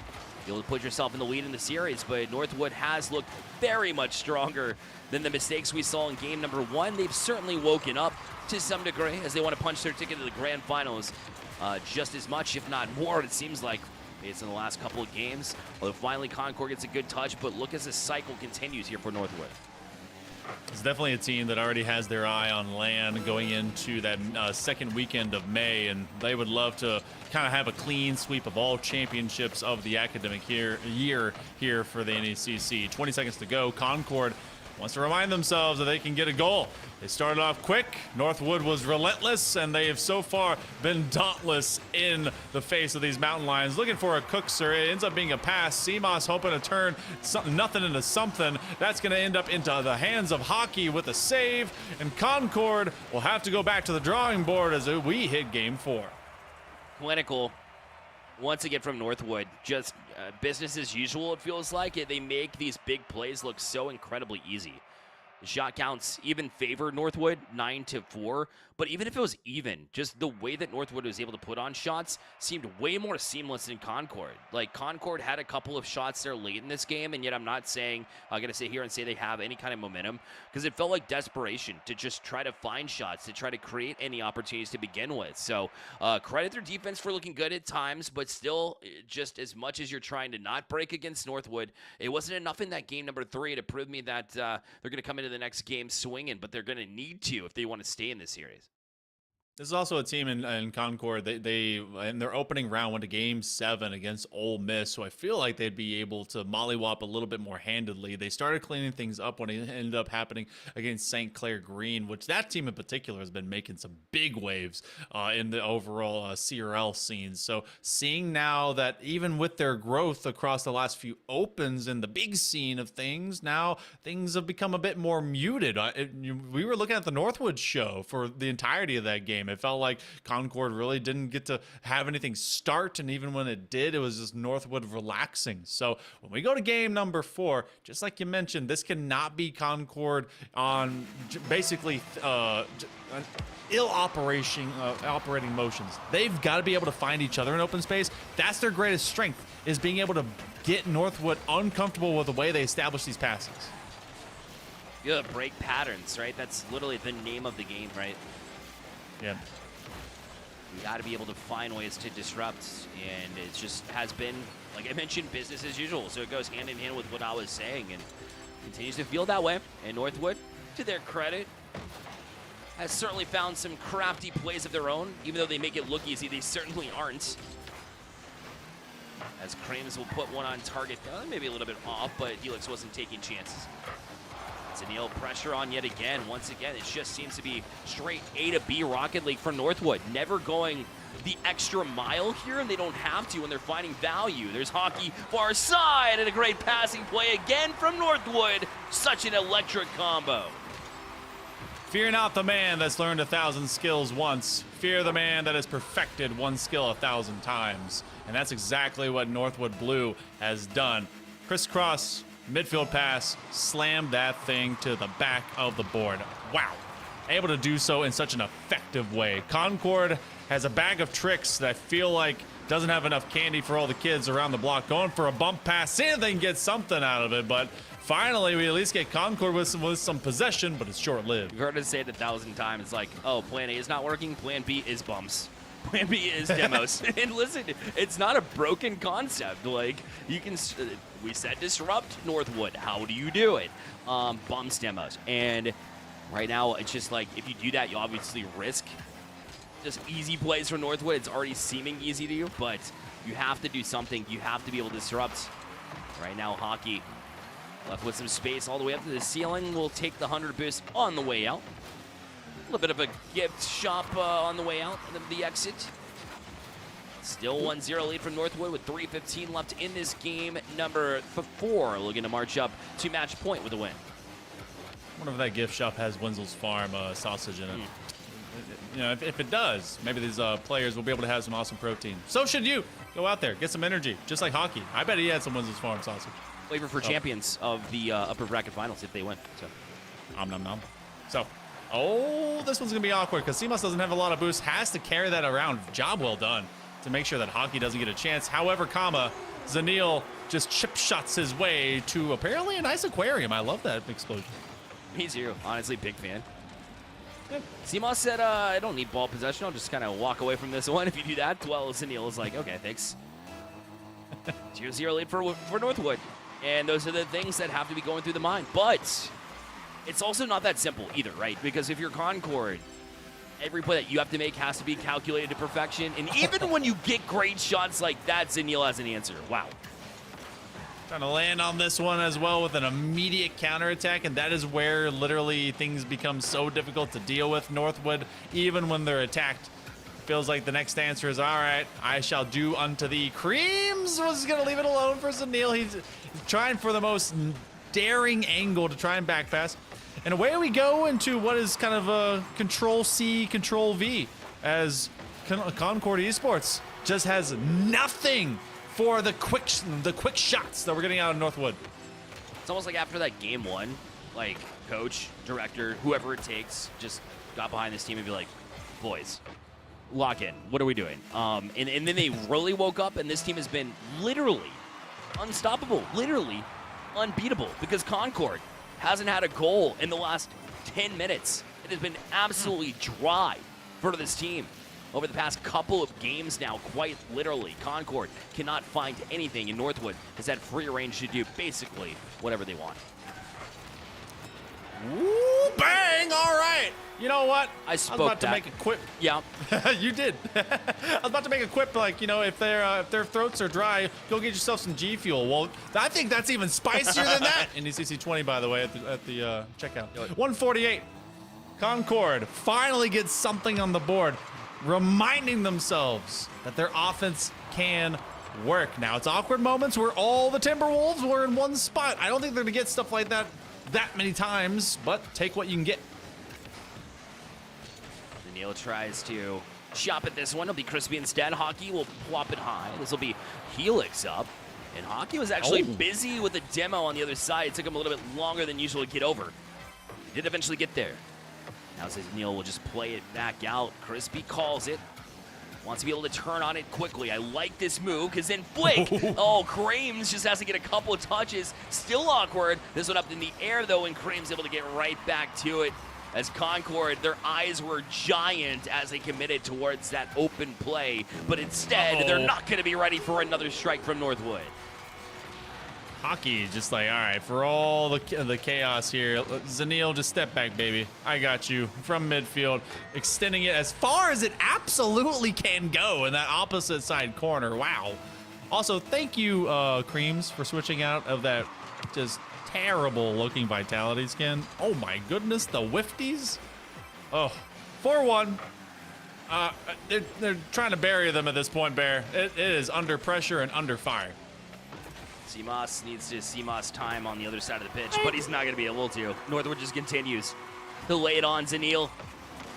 This time, the beneficiary, no boost in the tank, and Cream said, I'll just bank it off the top, off the ceiling and in. Just, I mean, doesn't even seem like they've even broke a sweat at all in this game that's always traditionally been at least relatively close between these two studded teams. Another shot will be detected there from Hockey. Another big save, and Northwood more than certainly will be going to match point, even adding a little bit more, almost, to what has been a dominant performance from Northwood. The copium is you can't take these goals with you. That's fine. The good news, Bear, at minimum for Concord, is that when they have defeated Northwood, it has been with going the entire length of the series, missing the shot purposely on your own crossbar is such an insane IQ move to just force it away from the next striker. They don't know how to read it. That one's going to end up on the ground. Okay. Oh! It's like, here's one for you. Take it on the road. So unserious in all the best ways. You mentioned it right. Hockey with that crafty touch to even get it to Kareems. That was an inch not only from the turn of Kareems, but then also into his own net. For fun, of course, for science. Concord with a couple of goals, one on their own front, one from Northwood, which would be their 6th goal technically. 3 off the hood of Zanil with his hat trick, and just a shot column that just is one-sided to the point where it just feels like it's going to loft over that way and just stay that way unless Concord can do something about it, but there has been no answers thus far. We've seen the gentleman's reverse already tonight with this exact scoreline. Different teams, different division, different ideas on how the game is played, yet eerily similar situations. The key thing that is not similar at all is that Concord looks like they are MIA. This team has been absolutely put under the thumb or the paw, I guess, of the Timberwolves. Blues Clues style out there. They need to find a clue because so far the footprints are all over their crossbar, all over their backboard. Timberwolves are running stock in Concord territory, and I don't think Mountain Lions like that. They're very solitary creatures. They got to chase these wolves out. Well, that was great analysis. Let's put it in our notebooks and see if they can't come up with something here on the tail end of this game number 5 as things just continue to snowball, avalanche down. And Northwood, the Timberwolves, looking to be able to close out and call themselves grand finalists here at the end of the day in this Div 1, which, by the way, there's like never an opportunity in Div 1 to say, oh, that was an easy one. Especially against a Concord team. Like, this is not the way it was supposed to play out. I'm looking at the script right here and said, nope, no, it was supposed to be closer than this. Even that Game 1 win wasn't extremely convincing. Like, you felt like Northwood Blue was going to find an answer, and they found 3. You know what?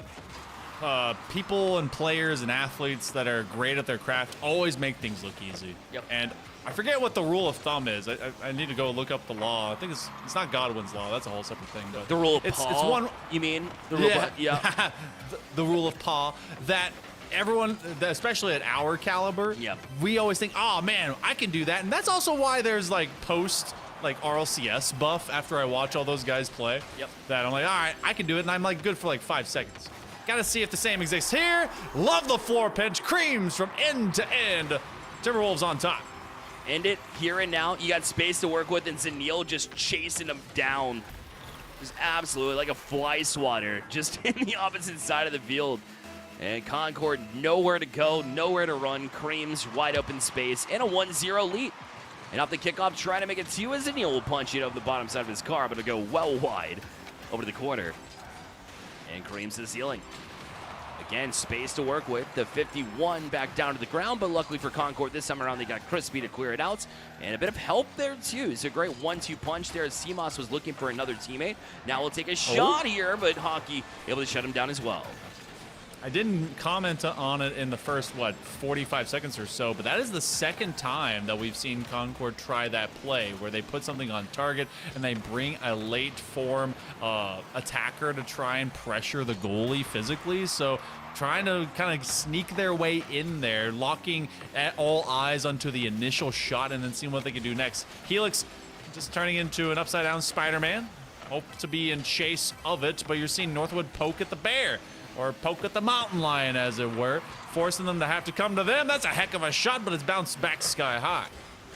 Now they have space to work with. This will be the first time in a long time we've seen them with numbers. As now a wide open shot, and there it does pay off. Zimas, the one to collect the loose change, and they'll be able to equalize with 3:07 left. I'm confused. Hold on. But was that just a boost first situation? That's what it had to have been. Okay, because otherwise they had someone to corner. That's where the demo ended up happening. So a bit of a mental error there for Northwood. Something that hasn't happened in a while, and Concord is now starting to key themselves up. Now there's an own goal a little bit later, but that was on purpose. There's Graves trying to dive in. That was Hockey rather diving in. Zaniel off ceiling to himself. What Paris? Are you kidding me? We're trying to get that over to Hockey. We said they were making things look easy. I mean, that's just ridiculous at this point. Zaniel trying to dive it in on Simas. Does manage to get it over Hockey, but it's right in the hands of Crames. He'll play it in. And the waterfall read by Helix, but he's out of boost, and so is the rest of the team, except for Crispy. That's why you saw him commit over Zaniel. Great stop there from Zimon.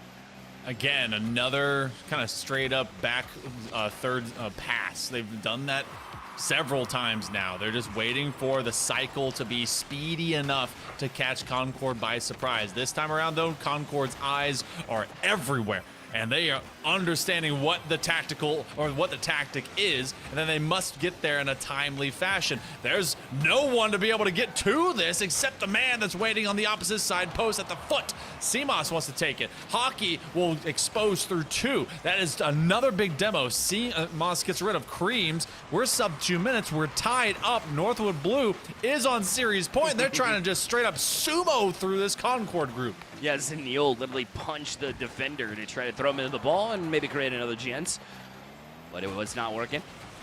Crispy instead going to grab the 100 boost as well, but it's left to Zaniel. Flip reset in hand, trying to go low as well, but it'll be Simas to meet him there. Kareem's right back on the gas pedal. Hockey get a back pass it to Zaniel, up high to the ceiling. Gonna try to get the read, but not there. Kareem's trying to tap it down too, but no dice. And Crispy will chase it all the way back down, but Hockey's got the boost in tank. And a flip reset to try to settle it down, but well read from the Concord defense again. Their rates have been a lot better now that they're on match point against. It's the do or die time frame. Can they tackle after this one? This is it. This is the kind of gameplay that you wish could happen all the time, but it's so stressful to be able to accomplish. It's like whenever you watch the 2-minute drill in the NFL. Don't you wish they could just bring that offense all the time? It's exhausting. Perfection is what is necessary to beat Northwood. They get him to jump early. It's an awkward moment, and it ends up with Helix in a chance. Concord finally gets ahead. Yeah, Helix is just kind of staying in this play. Once it got awkward, the little bit of a bump there from Creams, and the mistakes are what led to the Concord Esports the win in game number 1. So it's feeling a lot like that same vibe, but 42 seconds left, and Simas is out for the challenge off the kickoff. It's Helix to follow this one too, but read well by Hockey. No boost in the tank, but that's okay. I've got wave dashes on the wall in order to get to the next challenge. Frame's looking to just sidestep Simas, but he'll trap him there, quite literally. The Goomba stop on the wall will allow Concord Esports to get to it. It's kind of a reverse. He wore him like a hat. He got it right up underneath him. Creams will go for the challenge. Northwood trying for the quick 1-2 passing play. You've seen that a lot on the ground, especially out of the pros. Can Creams be able to get that? He launches it to the wall. There's no boost between him and his teammates of Hockey. They will send this sky high. That is going to be on target. What a save by Helix. Can they keep this one off the floor? Well, lava is where it will end up sizzling. Concord stay alive. Just enough. It still seems like Northwood is kind of punching at them, like they have the one hand, like they are a step ahead. But I've always learned that whenever a team is a step ahead, the only way to really get there is not to really match their stride because it's hard to kind of catch up and it feels like you're always behind and that's not a feeling you want in your head. It's to change the direction in which the game is headed, right? Because if they're a step ahead and you're going to change the direction from east to west, for example, then you already a step ahead in your direction. So it's about setting that pace. And Concord did make it a little bit awkward there from Northwood in a couple of moments, and that was honestly what led to their win. Now, Northwood have seen this game played before, and they've been able to easily just turn it right back into their favor where they're able to take a step and a half ahead instead, because they do take things personally at the end of the day. So step in the right direction for Concord, long way to go. Northwood also kind of businessmen in their own right. We know and we mentioned that they're obviously one of the best in the entirety of the game at what they do at the collegiate sector, and they don't want to have to play some extra matches going into the lower bracket. Concord would love to not have to travel that pathway either, so they're trying to dodge that by forcing this one to go the distance. I haven't seen a Game 7 win of Concord over Northwood Blue possibly ever. So I'll have to review the stats and all the tracks of brackets and more, but we go to game number 6, and what's the stakes? Both these teams will still be in the bracket regardless of the outcome of this. One has grand finals on the mind, and the other one is trying to force this one to go even further. Now, Concord did look a lot better. I mean, their speed was up, their ability to use their mechanics, but in a way that really set up the next play and look a play ahead was noticeably different and noticeably better.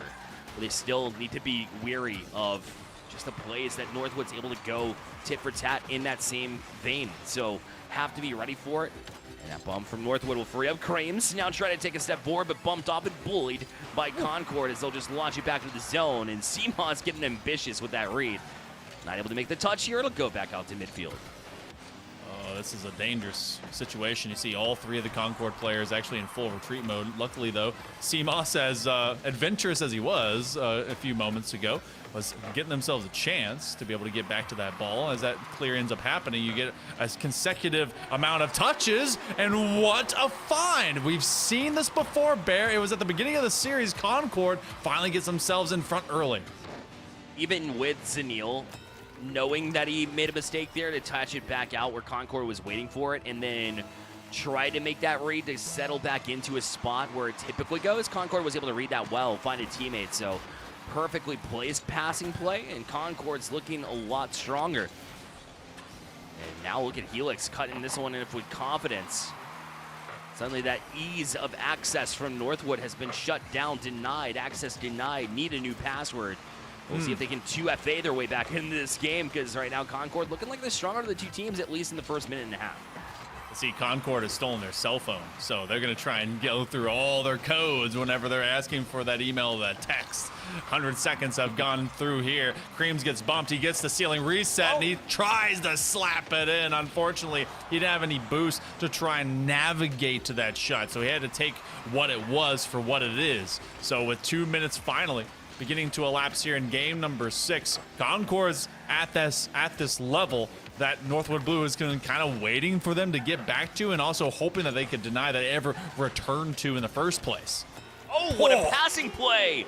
And you needed a dime, a perfect shot there as well, and they had both of them as Crispy set up Helix right back to you.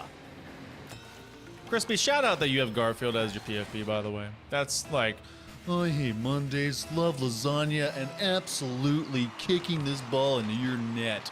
So, that's canon, by the way. I'm the voice actor. Yeah, so you're welcome. That was for free. You can say they're hungry. Would that be accurate? I think so. But now Northwood is absolutely starving. This team has, I think it's been a while since we've seen them be shut out, and especially midway through a game where they were posting up pretty much anything that wanted to fall, and my goodness, it's the same way, but opposite. What happened here? Zanil just didn't get the read, I don't think. Seamoss had that amazing touch. Oh, he got bumped a little bit. And then Helix with the doink. Wow. And just threaded the needle. Never mind. Zanil was reading that correctly. Just maybe didn't trust his periffs and what he was seeing, right? Right there in the corner. So just surgical move there from Concord to make it 3-0. I have not heard periffs in so long. Thank you, Bear. That was that. I'm adding that onto my resume. Oh, swing and a miss. Cream's going for angle shot. Knew the defender was going to have to press him. They're going to try it one more time. Backboard. Oh, he respected it, but he's also leaving it for hockey. Northwood, not to be denied. Answer they needed for sure. Creams from the ceiling, found Neil. And then you made it awkward for Concord. So that was just a recognition that they were still rotating back, trying to find their defensive flow. And, well, you're able to punch it through before they're able to find any kind of traction there. And Northwood, last thing you want to do is give a goal, give some momentum back, give some confidence back, because once that gets rolling, you know how difficult of a terrain it is to stop. Good news is that Concord, they started this series very defensive. They've been, unfortunately, for a few games for themselves on the defensive, so they know what's coming next, and that is speed of execution by the Timberwolves. But they have a moment to at least begin challenging them out and slowing down these possessions for counterplay. Don't overextend, say they, and maybe all coaching staff along. CMOS is looking for some assistance. You see some of that gap. They are starting to be a little bit timid about coming up. They don't want to give up the freebie to Northwood as they're starting to find strides. Yeah, they try to win the boost control game, and it had been working, and now they've been able to do a lot better. Northwood has been, in order to get back to their corners. Take the 100 boost before they're on their way back out, but still not able to gain traction. Concord killing more time off this clock as Crispy punches it in, but gives directly back to Northwood. They have one up high off the crossbar. Creams was prepared for that one. It was a great feed as well, but they just couldn't quite punch it in.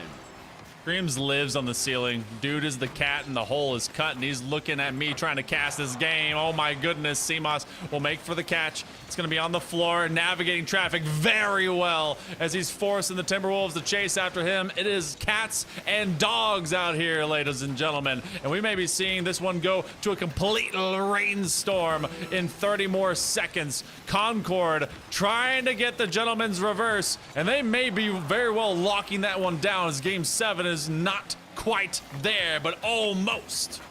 Locking it in, trying to off the crossbar. That'll go. More time on the clock as Helix trying to kill it. Crispy has some space.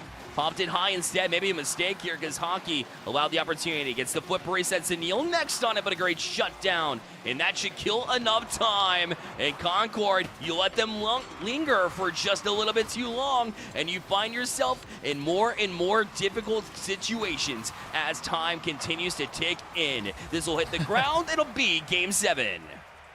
Creams is going to go change his car. He's like, all right, enough of that. We're getting out of here, and I'm going to go put myself in a new skin.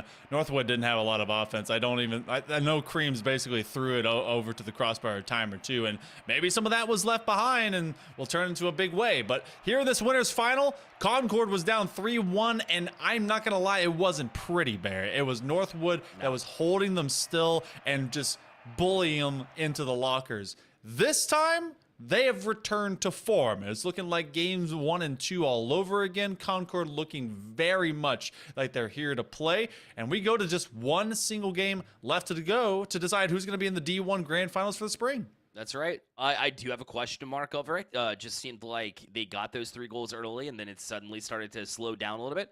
Northwood would start to get their traction back, and so you got to hold on, but it still doesn't feel good if you're Northwood from your perspective. Seeing Concord be able to get back into this one, being able to have 3 chances to close out, and needing to rely on your third, maybe going to be a bit of a tough battle for him for sure in this game number 7. If you're here to watch Huntsville, the Chargers White facing off with Indiana Wesleyan, well, you're treated to a game number 7 here. We appreciate you coming through, and let's go ahead and get to it. See who punches the ticket to the Grand Finals in Division 1. Concord and Northwood, Game 7. Oh, to the backboard. Early score, not quite. Creams is going to go back over to this Fennec, which, by the way, shout out. That is a nice look. Who will come out on the top here for this grand final berth? One ticket ready to be punched and clipped by whomever wants it first. Concord has seen a lot of threats come against them late term. Him and Hockey, as Creams tries to navigate to this corner, they have been omnipresent threats against this back line. But Concord, the mental boom never occurred. They've stayed steady. Steadfast is what you need. You need consistency to go up against a team like Northwood. Zanil now going to make it difficult. Been a menace to deal with, just pesky, pestering the defense of Concord with a lot of that physicality.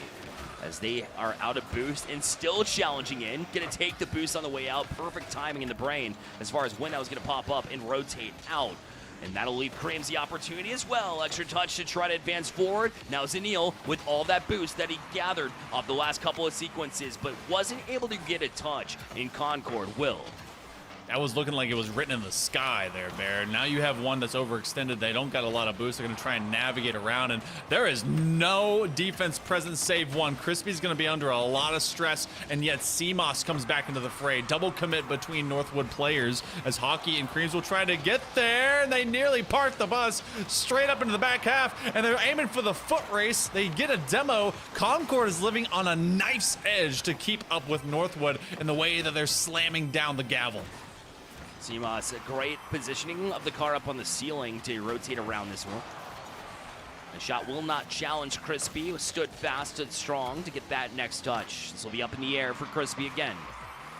Forces Zanil backwards, but that one's going to find Hockey. Perfect precision pass. Hockey's still on it too, making it difficult for Crispy. Launches it out, but Cream space to work with. Now gonna wait, try to get the pass to. He was eyeballing Hockey. There's still gonna be a back pass though. Zanil gonna challenge back wall. He'll go, but the touch was not to be. Back to Creams though. It's just a back and forth game here. They're playing seesaw as Concord just left with no other choice but to dive back and forth. It's more like Concord has been tied to the seesaw and forced to deal with the G-forces. They have just no ability to break away from this. Looking for the 1-2. That's a skip. You got Helix that's going to have to pick up as Crispy and CMOS will go hunt for heads. A nice challenge. Creams ends up as carling too far. Finally getting into something from the corner as 100 will go into the tank of CMOS. And it's looking like Concord is able to at least get some greener grasses behind themselves and between them and the nets. That has been such a rare feature for the Mountain Lions here in game number 7, and yet we are still scoreless, but Northwood is starting to take a sledgehammer to the door. Yeah, you might have seen a little bit of fun playing around a little bit earlier in the series, and that has all been cut to nothing but focus and pure locked in. Zanil again being pesky. Concord needing this extra touch to be able to set it up, but CMOS was denied, as this will be shielded directly back in from Northwood Blue. And Helix now allowed the chance to get back to it. Hockey looking for the pre-flip to try to challenge on Crispy, but it'll be left to Creams, and he'll have to work it from midfield. You saw that Hockey ran out of boost. He got the call up. He's like, hey, I need to retreat. We need to go get the 100. That's a double challenge. Oh, swing and a miss. Crispy was there. That was such a great dish, and they didn't think that the moment there would be two defenders double committing. They gave so much respect to the Timberwolves. 70 seconds to go. It could come down to a single score, and it could happen here in regulation. Creams from the ceiling cannot collect, looking for something from the ground as the bounce comes through. Everyone's staying back. You see how now Northwood is leaving two for the midfield line to sweep side to side. They got Zanil on the other side, off the post, and they try for off the backboard this time. A third man, Zanil, flip reset, he's gonna bury it! What a play in sequence! Concord holding on, but it's skin of their teeth until they could no more. Creams back wall, clinical. Got Concord working back and forth enough to open up that space and tuck it in for a 1-0 lead with just 49 seconds left. A dig deep effort needed now from Concord. Might have it here. Oh, I think get cheeky early. There's just a lot of boost here for Creams, who really has turned into MVP status.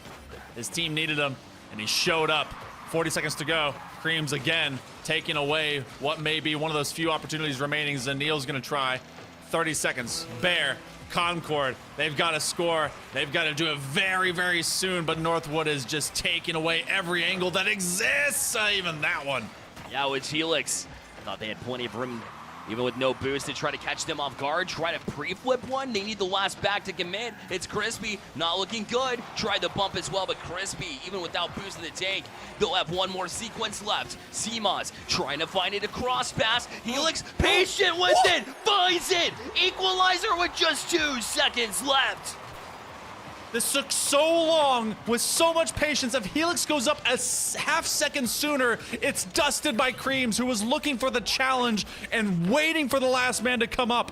Onto the nose, buries him high. We go 1-1, 2 seconds left. Does it stay up just enough? Creams will bring it to the corner. He's gonna try and be underneath it, but we go to overtime to decide who's going to the Spring Grand Finals. How fitting it is to go to overtime in Game 7 to determine who wins, but a lot of space open here for Zenil off the back wall looking for Hockey, but he stayed put. Now Crispy, pre-flip, shot taken, but Creams up with a big save. It won't be done early, but it might be done with some speed as both these teams are going to bring pace to their shots. Helix will get challenged. Oh, can he chase after this? What a recovery if he could. That ends up in the hands of Zenil. A double commit between Concord players. Now Crispy will stay back. He's going to lunge up forward with Helix as they will send this one sideways. The kill shot denied, slowing things down. Concord will be in the back lines. It's Hockey again, trying to chop at it, but this one up for Zenil. He'll have an extra touch, but this one will find its way all the way back to Hockey, so no time to breathe here from Concord, but they do have an opportunity with CMOS. He got an extra touch, trying to challenge Creams there too. It's up, but Helix now sends it down. Zenil, no boost in the tank here. And actually, Crispy was able to take that 100 away from him, so that'll kill time for Zenil to get back. But he's going to try to use his positioning to send it forward as Creams to tap it down. Hockey open space, overtime winner with a double touch there, and Northwood Blue in Game 7. Hit him with the old palm and slap that thing down. Hockey, my man, will fight it off the opposite post, and we'll just lay this one to rest. 2-1 in Game 7. Northwood and the rest will vacate the lobby. Wow. All right. Great run to be able to see those two, not just from the fall, but into the spring, still throwing hands at one another. We got to have a nice classic right there, Bear. So close, though, from Concord, but so far to be able to try and make grands early. Yeah, and they, of course, it won't be. They'll go to the lower side, though, where I'm sure they'll do plenty of good work there, too, because they put in some heart into this one. But Northwood Blue able to just hold on in that Game 7 overtime, and very much, you know, theater at the end where they let Hockey, the overtime winner, leave the lobby last and be solo there. I actually love that. That just shows their creativity not only on the pitch, but off of it. And if you're able to organize something like that, I just think it's super cool. So what a series it was. Honestly, fantastic work. And you know what? We're being gifted some cinema here in our second week of the spring playoffs, but there's still more to be had. I know you didn't catch your breath from our opener from Div 2, and you're probably completely sweating it out from Div 1. You're going to be given a few minutes as we're going to go to a short break. Div 4 brings their finest with their central playoffs right after this.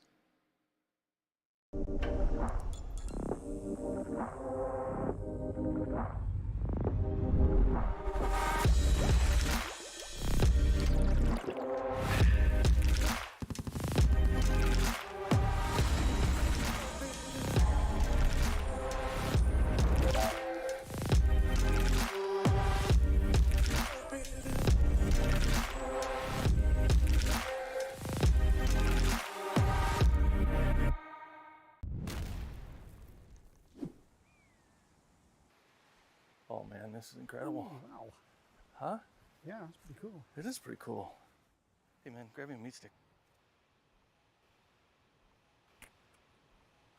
I think I can reach it if I just a little more. Just let me go a little. I can't. Just a little more. I almost got it. Careful! Oh God! No. Come on, just reach. Reach. Just Grab my hand. I can't hold. Grab my hand. give me the meat stick. This other hand's closer. The one with the stick is... Oh!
Welcome back, everyone. I hope that you brought your towels because we are continuing to sweat it out here. It may get a bit stinky, but it's all for the entertainment. Again, I'm Hail Monkey Man in the booth alongside Barrel Light. Is that a tiny little towel? Is a screen cleaner, but we're gonna go with it. Wait, anything to get the sweat off of those last couple of series is something that I'm all about, because holy cow, it has been an entertaining one. And of course, Monkey Man, we wouldn't leave you with non-banger, of course, as we head into the next one as well. Tell them about it. Look, I said bangersonly.com before we started into this, and I'm sticking with it. We went D2, D1. Now we're in Div 4 as the University of Alabama in Huntsville. The Charger White squad of Bop, Mr. Chicken Ball, and Low-Key will be going in against Indiana Wesleyan University Wildcats with Twisty, Dribbles, and Zerrata. Now, both these teams, they're in the semifinals, and both these teams, Bear, posting up upsets. UAH White went as the number 8 seed, beat the number 1 seed in SCSU Huskies, and Indiana Wesleyan, a little tighter of a seeding, but they beat that number 4 as their number 5 over UC Patriots. Yeah, and neither of them were close. I mean, UAH White with a 3-1 win over the number 1 seed is insane to me. But then that upset, the 5-4, which maybe feel less impactful, was still at 3-0. So both of these teams are riding extreme momentum in what is a single elimination scenario in Div 4 versus the Div 1, Div 2 that we saw in the previous 2 series. Can you also believe that in this central playoffs bracket, Northwood White is here? They lost against Northern Kentucky, but they were here. And I was like, whoa, weird. I'm used to seeing like 2 world champion teams from the Northwood program. Still, you got one really good one. We go into game number 1, though, from Chargers and the Wildcats. And shout out over to Indiana Wesleyan. I know someone from their program. I used to be able to work with them, so not biased at all, but go Wildcats. All right, well, I have no other choice than to join the other side. So, listen, I'm a Charger now, especially because, like, again, stay plugged in. Like, Alabama is an area that I'm very familiar with, that I work with on a regular basis, too. So I think it's fitting. Yeah, let's go Chargers. You know what? We'll have a little bit of a rivalry here in the booth. Which is, actually, I think there's going to be a lot of Alabama people that are going to be mad at me because I literally went to Huntsville. So, I visited there a couple times. So they're probably, hey, Monkey, what are you doing? Can't believe you're doing that. But we've also had a lot of trade ball. The difference that you go from D1 to Div 4 is that there's actually a lot of kind of loose ball play.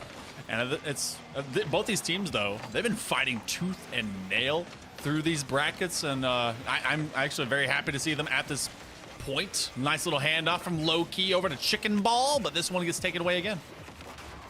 And Twisty on it will be Low-Key. That's a good shot, too. Labeled a Tom Shell, Tom Cheese. 1-0, Indiana Wesleyan. Goodness gracious. Okay, so Low-Key had a great touch here, but it kind of separated a bit too much. And when you just have the follow-up like Zerrata did, you can slot that up. And if both defenders are sitting stale and no backboard, yeah, that's going to hit a high percentage of the time. Once again, a trip to the finals on the line. So that's 2 series in a row where we've been able to live this tale. And so both of these teams will perform. You thought that you were good in the regular season. They're about to turn on the Jets. You got to try to make it to this finals appearance. And pure entertainment already here in the first couple of minutes. They settled down into it. Here's Low-Key trying to find maybe a teammate there, but it looks like Bop had bailed off of it. It allows Dribbles to get to the next one, beats the last defender, and it's a very slow one, but it doesn't matter as Twist will put it in. Wildcats up 2-0. Going to find just one solid touch. That's where the communication breaks down for Charger White. End up putting up 2, and it's not a bad idea for one of your players. You just got to keep someone kosher and sound to that back line. So Indiana Wesleyan able to extend this lead, and I love that we're seeing possession plays. Let's go. Twist is going to try and catch this one. Unfortunately, it looks like this is about where it falls. However, Dribbles had ambition in his eyes. Dribbles has been looking like he's ready from the get-go, but also confident in a game that really is one of their bigger challenges. And so to see them come out to have the success and at least be able to threaten Charger White, that's really where Huntsville has been running into problems, is when they feel threatened, they have broken. So they'll have to hold strong in these situations, but Dribble's going to find his first goal Off of 5 shots, that's how pesky he's been. 3-0 lead here for Wildcats. Just one fat dribble. Bop just a bit too far up. I want to see them kind of cycling from behind the midfield line, getting some extra boost in their tank. They already knew that they had 2 teammates that were in that forward third, so that one a little bit rough. Man, is this another one? We're doing it again. Okay, Indiana Wesleyan, they have set piece plays here, Bear. They are not afraid to showcase in the first game of this best of 7. Bob going to try to change the pace here. A couple of touches of his own. Huntsville is forced to work backwards and twist.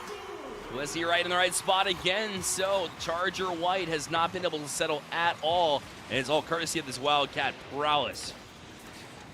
And it does not take long for this counterplay to really get effective, Bear. I mean, granted, you can't take the huge deficit or I guess advantage would it be for the Wildcats into later games, and they're doing it for a 3rd time. Another possession straight off the kickoff. And if you're a Charger White, do you start kind of slowing down, kind of playing away from the head fakes, expecting them to try and do that to you just to slowly get a grip of control of this game, because it feels like Indiana Wesleyan is leading Charger White by the nose? Yes, but it feels hard in the moment to make that adjustment like mid-game. So yeah, you almost have to swallow this first one. It feels like minute 10, a lot could happen, but I would feel like that's certainly what's going through the comms. Like, hey, let's figure it out. Let's talk it over, because it can be difficult in that lobby to be like, hey, this is what needs to happen. We do need to slow it down. Even as good as your leadership might be, even if you have a coach in your ear that's very strong, that real quick in your mind has got to happen between games 1 and 2, because Indiana Wesleyan is looking to make this the first one-sided tilt of the entire night.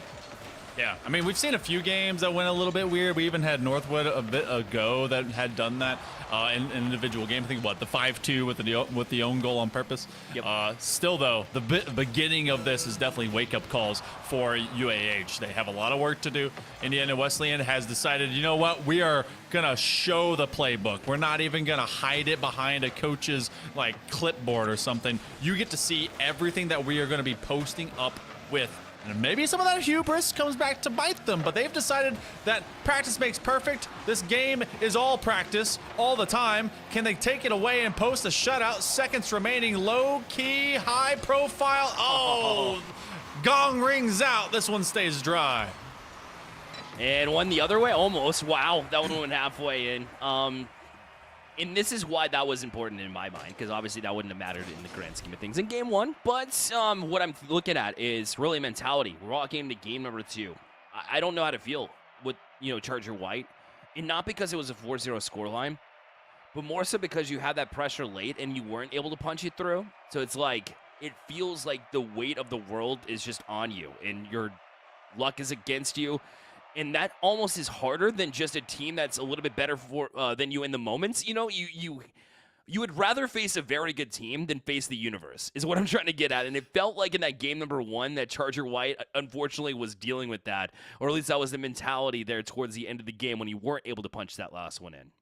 I think I'm tracking with your rationale there. I would rather know the opponent that I need to be able to take down than literally just fist to the sky and see what I can be able to make work from there. I think that's where we're picking up, and I greatly agree. They are like, all right, they brought speed, they could execute. They were able to have set pieces from the kickoff and have 3 straight possessions from it to be able to get some goals. And so they're like, you know what, this team it's pretty good. Okay.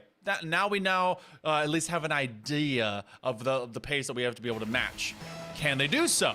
That's a little bit of a greater question, more nebulous. The universe will have to give me some kind of answer, and so will Charger White. Let's go game 2 to see if it's there. Yeah, you never want to be like, even when we're playing at our best, nothing seems to be going right. It's certainly a bad feeling. And I know that at their best, they are able to take down the number 1 seed, so certainly they'll be able to do more. But unfortunately, again, universe against them. But that one will be a present, so it quickly reversed. As the one time they had an opportunity, they didn't have boost. It felt like it was going to continue that way, but they did get one here. Twist is going to be shaking his head at that. He was hoping to get ahead of that ball and maybe slap that one in such a way that it goes upwards. Instead, that was always going to scream into their back box. So UAH, they'll find first purchase and capitalize, and now you're looking for the 1-2, quick 3. No, can't quite catch up. And Wildcats' prime opportunity to equalize. So will that one come back to bite them here in this game, too? Time will tell. Zaretta. Challenge there, but it still wins the 50-50 forward. And although sideways, still Charger White was able to get it out temporarily. Look at that extra touch there from Dribbles. That was that dynamic nature that I was talking about earlier in that game number 1. Dribbles is, I think that's it. That's the full sentence. Yeah, that Dribbles was it, yeah. is. Oh, quick lift. Twist is also.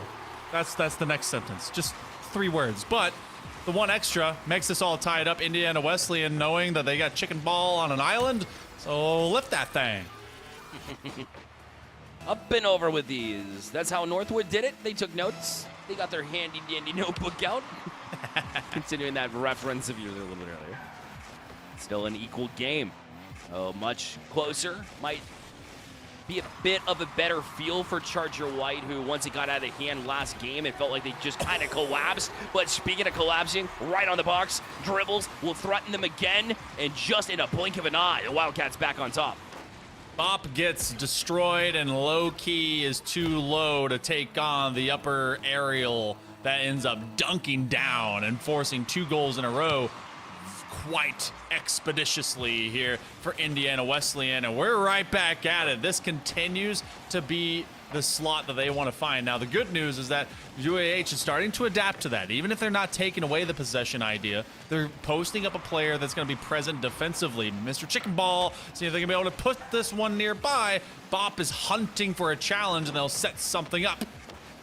Low-key dove in. Couldn't keep it away from Dribbles, who has plenty of boost in the tank and clinks it off that bar. And we'll keep it out for now, as Loki just having to die for it at midfield, but it's going to be turned directly back in from Indiana Wesleyan, who's had a lot of control, a lot of possession game as well, and Twist not going to make it easy for them to push it back out to midfield either, as the Wildcats continue to press in. This one off the crossbar, and Twist beat to it before they can get any more damage done. Charger White just trying to dive at it. They're desperate to try to get some defense. Finally, a big clear. They've been able to navigate downfield. That hasn't been missed. Oh, well, this is the 404 error. That's unfortunate. That ends up being, all right, you kind of had one of your players kind of cut across you. You stopped because you were in sureness that Chicken Ball was going to make that touch, and then low-key on the pause, didn't think that ball was going to go right behind them. Yeah, Loki looked like Loki, where he was jumping timelines trying to get back to that one. But unfortunately, was not able to. Now we got Bop in the air to try to make it right, and went to crossbar, setting up Loki this time, who jumped timelines to the far post, and now will bring Charger White back within 1. Trying to go Hulkbuster to at least not have any puny god references against Loki, so they do finish that one off. And efforts for effort's sake, both these teams have been throwing some fists. You got 5 goals. It was big shutouts, posterizations, and all by the Wildcats. What a setup. Chicken Ball, a little bit late to it. That did bounce a bit higher than he'd hoped. That's a great touch by Zarata, but his teammate will take it, and Twist has to take responsibility, and they do upfield, trying to give Dribbles a chance. And Chicken Ball is able to just kind of pick it off the corner, not get the touch, but Bop did. So that'll extend forward for the Chargers. Back into their own, and Chicken gonna have to try to collect this one too. Great possession. Gonna ramp it up his car and up the ramp as well. A little bit of verticality, but the Wildcats were reading it all the way. Loki's going to have to get back onto this one out to midfield. Bob able to get to it. It serves as a fake as they try to go far post, but this one shut down track by the Wildcats. But Charger White still on it. Huntsville has a mission, and they're trying to complete it, but the Wildcats still holding on to this 1-goal lead with 1:30 left. Got a flip reset, couldn't quite get nothing to happen. They're going to bulldoze through, and maybe it's all about force at this point. No finesse, just finishers. Less than 80 seconds. Indiana Wesleyan seeing themselves under fire. They're in good positions from sidewall. The commits by the Chargers as they charge on down into the defensive box of IWU. Starting to slowly get some payoff. The profits, though, will be turned right around as that chart will go skyward for Indiana. Oh, Loki had just enough boost in the tank to get up to that one, but they still can't manage Twist, who was camping the top side of the box. Bop did not get the touch they wanted, and Loki was red all the way. Oh my goodness. Twist just sticking around. He's like, hey, that ball ain't going anywhere but into my hands. Okay, cool. 4-2. Still some time. Alabama, Huntsville. What can they get out of this? They're not going to get that mid boost, and so everyone's going to retreat. It's a bit awkward. Everyone's positioning. Twist trying to win it past a couple. Back pass over to Zerata. Zerata wasn't ready for the loft. And if you get Charger White maybe moving up their second man, they could have had an idea to it. Dribbles on the angle. Wow, what a threat. Yeah, I mean, they were one arrow short of being able to twist into, pun intended, to get their car in the right spot, and almost punched another one in as well. Huntsville back wall opportunity, but touched away yet again from Indiana Wesleyan, who is in the driver's seat for the first couple of games. Charger White is threatening. Now shot taken a little bit high. Loki couldn't set it up either. It looks like they'll run out of time here in this game too as well. If they can't punch it in now, they won't be able to. Wildcats up to 2-0 in this series as they roll into a place of position of power in this series already off the bat. They've been excellent. They've been fantastic, and also we're getting a much more fight out of UAH. This was definitely Indiana Wesleyan having to answer much more thoroughly to the Chargers. Now, did they accomplish the task? Yes. Even Stevens, though, in terms of shots on either side, 11 apiece, 22. This one definitely was a much more offensively minded opener, considering that the first one, Indiana Wesleyan, was the only one getting anything. Charger starting to get their feet under him. Yep. I mean, shot count exactly even here at this point in time. So the 11-11 there, make a wish. And the wish is that I want to see, of course, UAH bounce back into the series. I think they did a great job to inch back into it. You make a good point.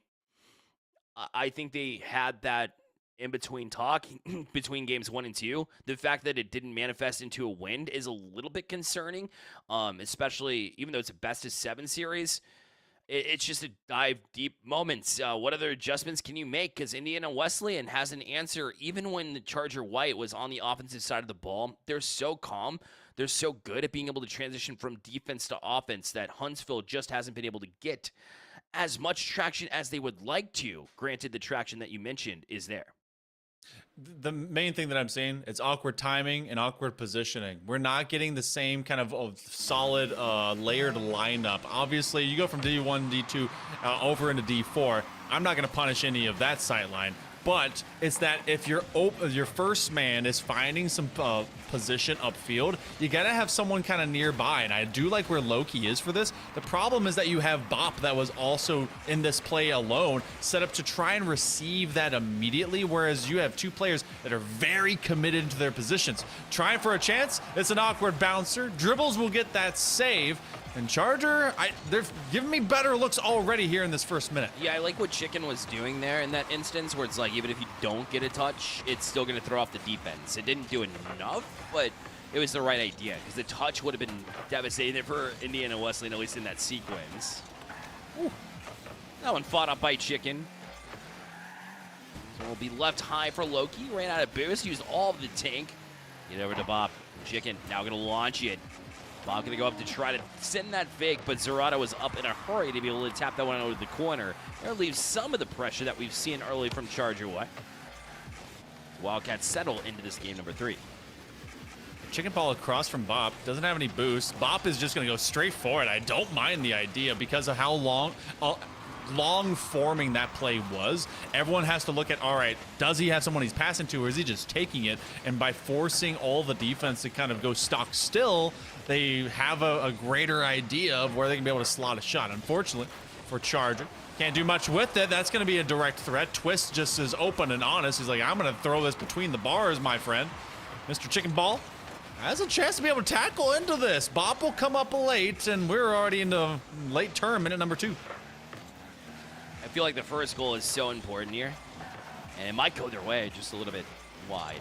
The reason I say that is it's got this like big brother, little brother feel, where it's, you know, Indian Wesleyan, it's like they've taken the first couple of games, and even though little brother's been able to make it close, game by game. It's just like, it feels like, oh, well, great job. You made it close, but at some point you got to transition that into wins, into goals, especially when you're going shot for shot. You never want to make it feel like you're just a little bit far behind where you can't get to it. But it's hard when you got dribbles putting on some pressure here too. Oh. And although they hit the crossbar, nothing more than that. To bring even more of the family analogy, it's like when dad knows he's got some extra experience with something and he's not going to let his son be able to take his position too early. Can't get those wins for free. And yet, both sides are at least scoreless for now. Chargers been poking at that back line of Indiana Wesleyan. The Wildcats have been at least poised and composed for a counterplay. Zerrata over the top of one, and one thing that has allowed for Charger to be a bit more confident, they've had much wider spaces. They're separating from each other on these rotations. Chicken Ball trying for a slam dunk. He gets a great follow. Bop will be there. That will leave one lone man to try and make it work, and Loki gets challenged. Zerrata will have boost, and this is going to be a 1-2 bang. Indiana Wesleyan back on top. A 1-0 lead after Loki's midfield presence was doing some damage, but you can't bite on that pass. A great job from the Wildcats to take the 1-0 lead. We welcome in the Raiders as well from University of Michigan Flint. We appreciate you being here and supporting the NECC channel as well. So thanks again as we bring you into this game number 3 now. And now, oh my, another one from the Wildcats. Indiana Wesleyan really trying to make this series their own. Everyone from UMF, make sure to get a drink of water. Make sure it's bottled, though. We got 90 seconds to go as we go into this. There's been some Sweatfest Game 7s, and Chargers trying to form a semblance of a campaign to be much the same. But if there's one player that's really been showing out, it is dribbles to make things so difficult for Alabama Huntsville. 70 seconds approaching. Bop. He's going to let that one escape him, and that is detrimental to this possession. Wiz couldn't get a touch, though. Loki, if he got a touch, that would have been dirty. It's still over to Bop, and the shot taken, but dribbles. Read it all the way. And now we'll just try to kill more time. I like the challenge there from Chicken, but still just not in time. Zerrata back onto it. Challenging into the corner of Charger White. They will launch it here, and now Bop out in front, trying to get the bump, trying to distract him. What a play from dribbles, but not enough. Low-key strikes through, and Charger White finally something to cheer about. Recognizing that he's about to get isolated, he retreats just enough, but it was the third follow-up that paid off for Charger White. So UAH, not out of this yet. If they were to go down 3-0 in this series, I mean, we've seen 3-1 comebacks. 3-0s is a whole other ball game. Dribbles is trying to shove him straight back into that possibility. The Wildcats might have called a ball game when you said the word ball game, because Dribbles was ready off that kickoff in order to get things going. And now it's going to be difficult to try to take back out with 39 seconds left in the kickoff ahead of us. Low-key found the read on it, but it was Dribbles once again to stand in their way. And now Charger White's got the bump out in front. Shot taken off the crossbar. And I think it was actually in until Zerrata was able to swat it away. It was maybe the tiniest pixel too high. Doesn't matter now. They're getting some bumps. They've got to capitalize on this. This may be their last chance to tie this up in regulation. Ends up off of a teammate. Twist will have a challenge against them. Low-key and Chicken Ball. Bop is ready to swim in whenever they can get an opportunity. They're going to cut it underneath. Oh my goodness. Right over the goal line. That might do it. Bop has to rely on Chicken Ball. He gets tackled. Bop, sidewall, corner. Can they keep it alive? They can't get a solid connection. Wildcats advance to match point. Oh, it's so tough for UAH. Charger White, I think I came to a verdict. They're both playing Indiana Wesleyan and the Universe at this point in time. Just nothing seems to be working well. That one, I mean, that was Hart. They put on 14 shots. But only found one goal because of the defense. That's 5, 2, 3 saves respectively from Dribbles, Twist, and Zerrata. They might have played from their goal line that time around, and they still found a way to win. That is insane. Efficiency where you need it out of the Wildcats. Wildcats realizing, okay, this is going to be a defensive test, whereas they've been opening up the offensive playbook against Charger Whites.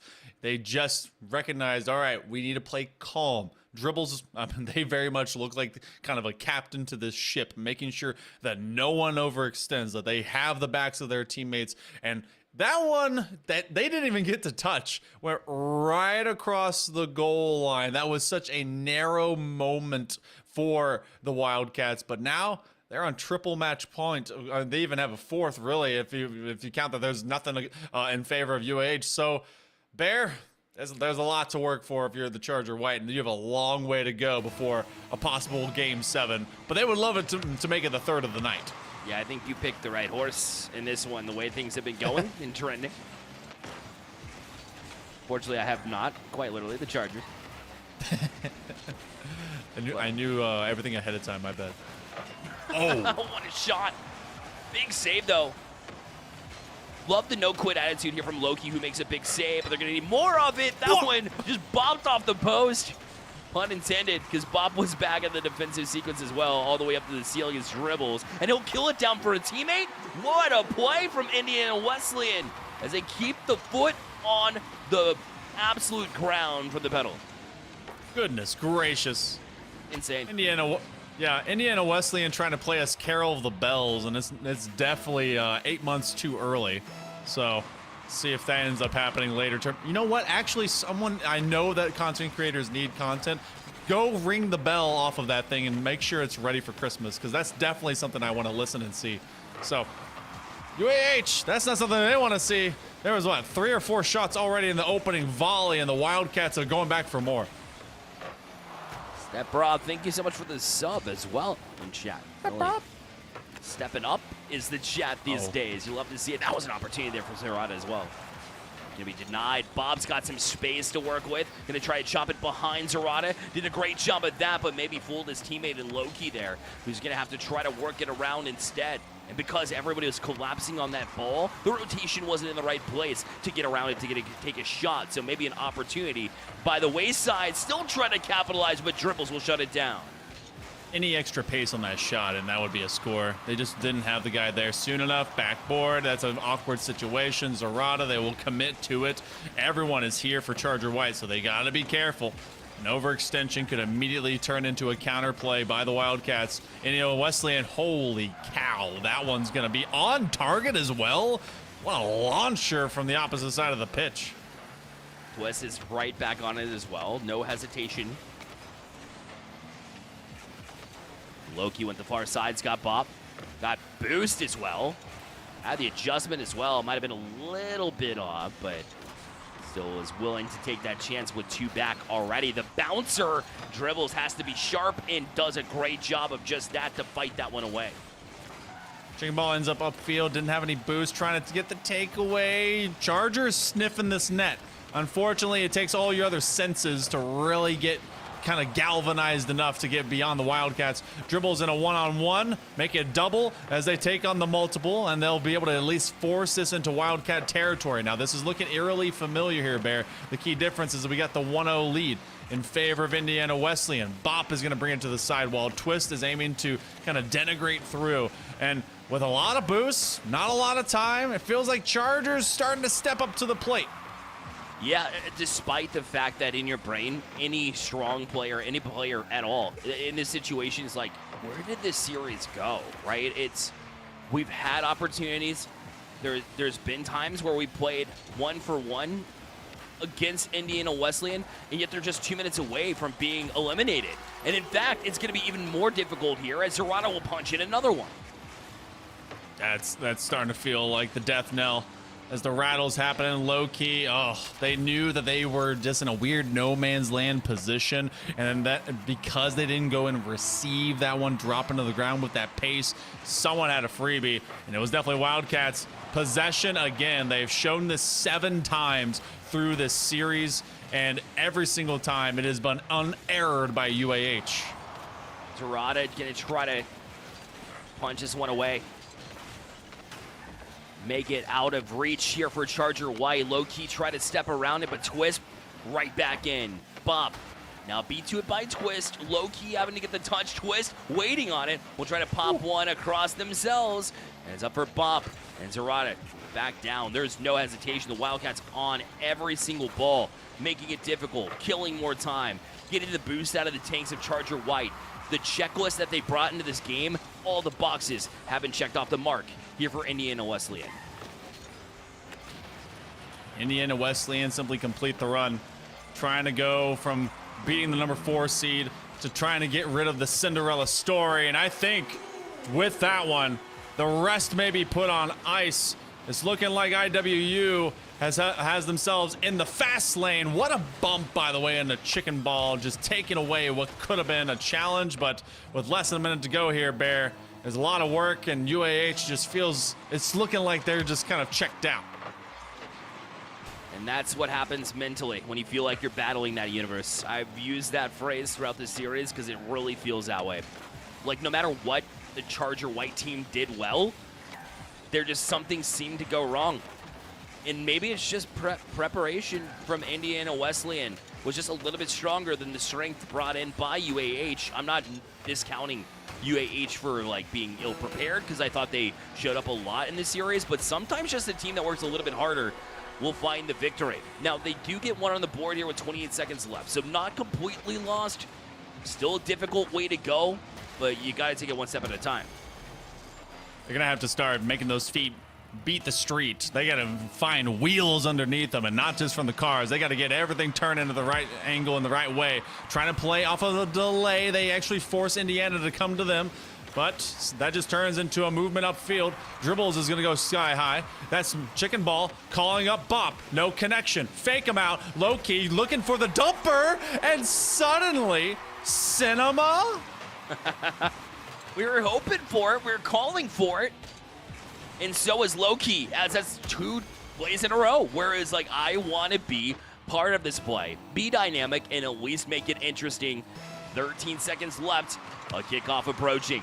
This one will fall over side wall. Twist kills more time. This one will go up back wall to Zerata. What? Great save from Loki again. Now an opportunity as Bob finds Loki. Touch shot denied. Dribbles up high. Now just trying to kill time up in the air. Flip reset. Bob will keep it alive again. Off the corner. Twist far side. Will that be enough? Oh. Just enough for the Wildcats to close out the series. You know what? Alabama Huntsville put in a heck of a time trying to be able to get that one late term, but there's your breaks, and there's your stat line. 6 shots out of low key, and they were looking like something was burning and happening late term. Congratulations goes over to Indiana Wesleyan. They post up the only shutout that we have on the night, a 4-0 sweep to get themselves into that grand final. That's huge, considering that we've seen so many of these brackets, especially for the double elimination ones, go insanely deep. But they will be moving on to the Central Finals, and that's a big chance for Nationals to have their name plastered all over it as well. Congratulations. I mean, it's great to be able to work through, and that's not a sleeper. Obviously, an 8 seed that got through a number 1 seed, so they had to do that work in the first place. You could debate all day whether it had been an easier matchup or not, but I think that was one of the more accurate titles, in-game titles that I've seen from Loki. It said tireless tryhard.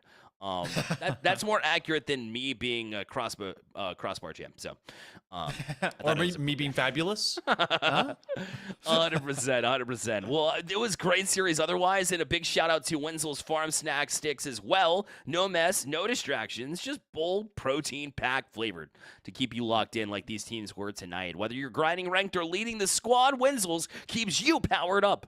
Grab a stick, stay in the game, crush the competition. Wenzel's Farm is fuel for gamers, flavor for champions. And like we mentioned, it'll be that Wildcat team going to the finals to try to become a champion of their own. We get to see all that and more, and there's still an entire other week of playoffs that'll be happening. Heck, there's still another day of NECC this week. If you think that we're done, well, we might be, but NECC is not, as we got Overwatch 2 coming at you live and loud tomorrow, as well as some CLOL and CVAL lower finals that will be happening on Saturday. So big specials as a lot of places are starting to get ready for those big finals. Also, shout out to my Halo brethren, because I just got to find out that Halo is also going to be posted up in San Antonio for the big LAN final. So that's going to be super cool. And a lot of love over to Chippy, who was able to put our faces into your rectangular, square, whatever, your cornered spaces to be able to witness all this awesome talent. But Bear, I think that's about all that we got for the night. It's been awesome to be able to cast with you, dude. Love being able to be with you in the entirety of the season. I think that you and I might be sidelined for the spring championships. I don't know who's gonna take it, but there's a lot of great talent out there, dude. There is, man, and we'll be excited to see them as well in action. So keep it parked right here, because if you thought these series were heating up already, imagine what happens when these players' championships become in their sights. So it's one that you definitely don't want to miss. So if you're not already following the channel at NECC on every single social media platform, it's as simple as just Googling or just searching in your appropriate social media places NECC Esports, and you will find it pop up. And so you can keep up to date with all the Overwatch, the CVAL, the CLOL, the next Rocket League, the championships. All of that is not one that you want to miss.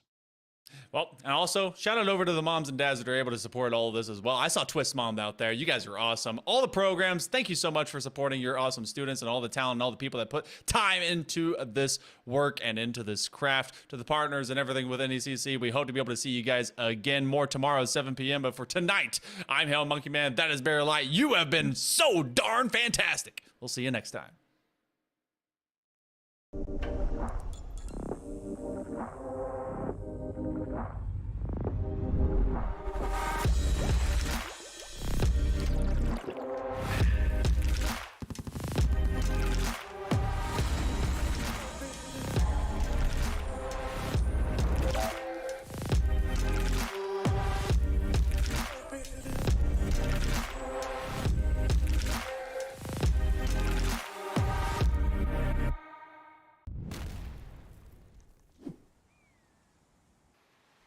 Oh man, this is incredible.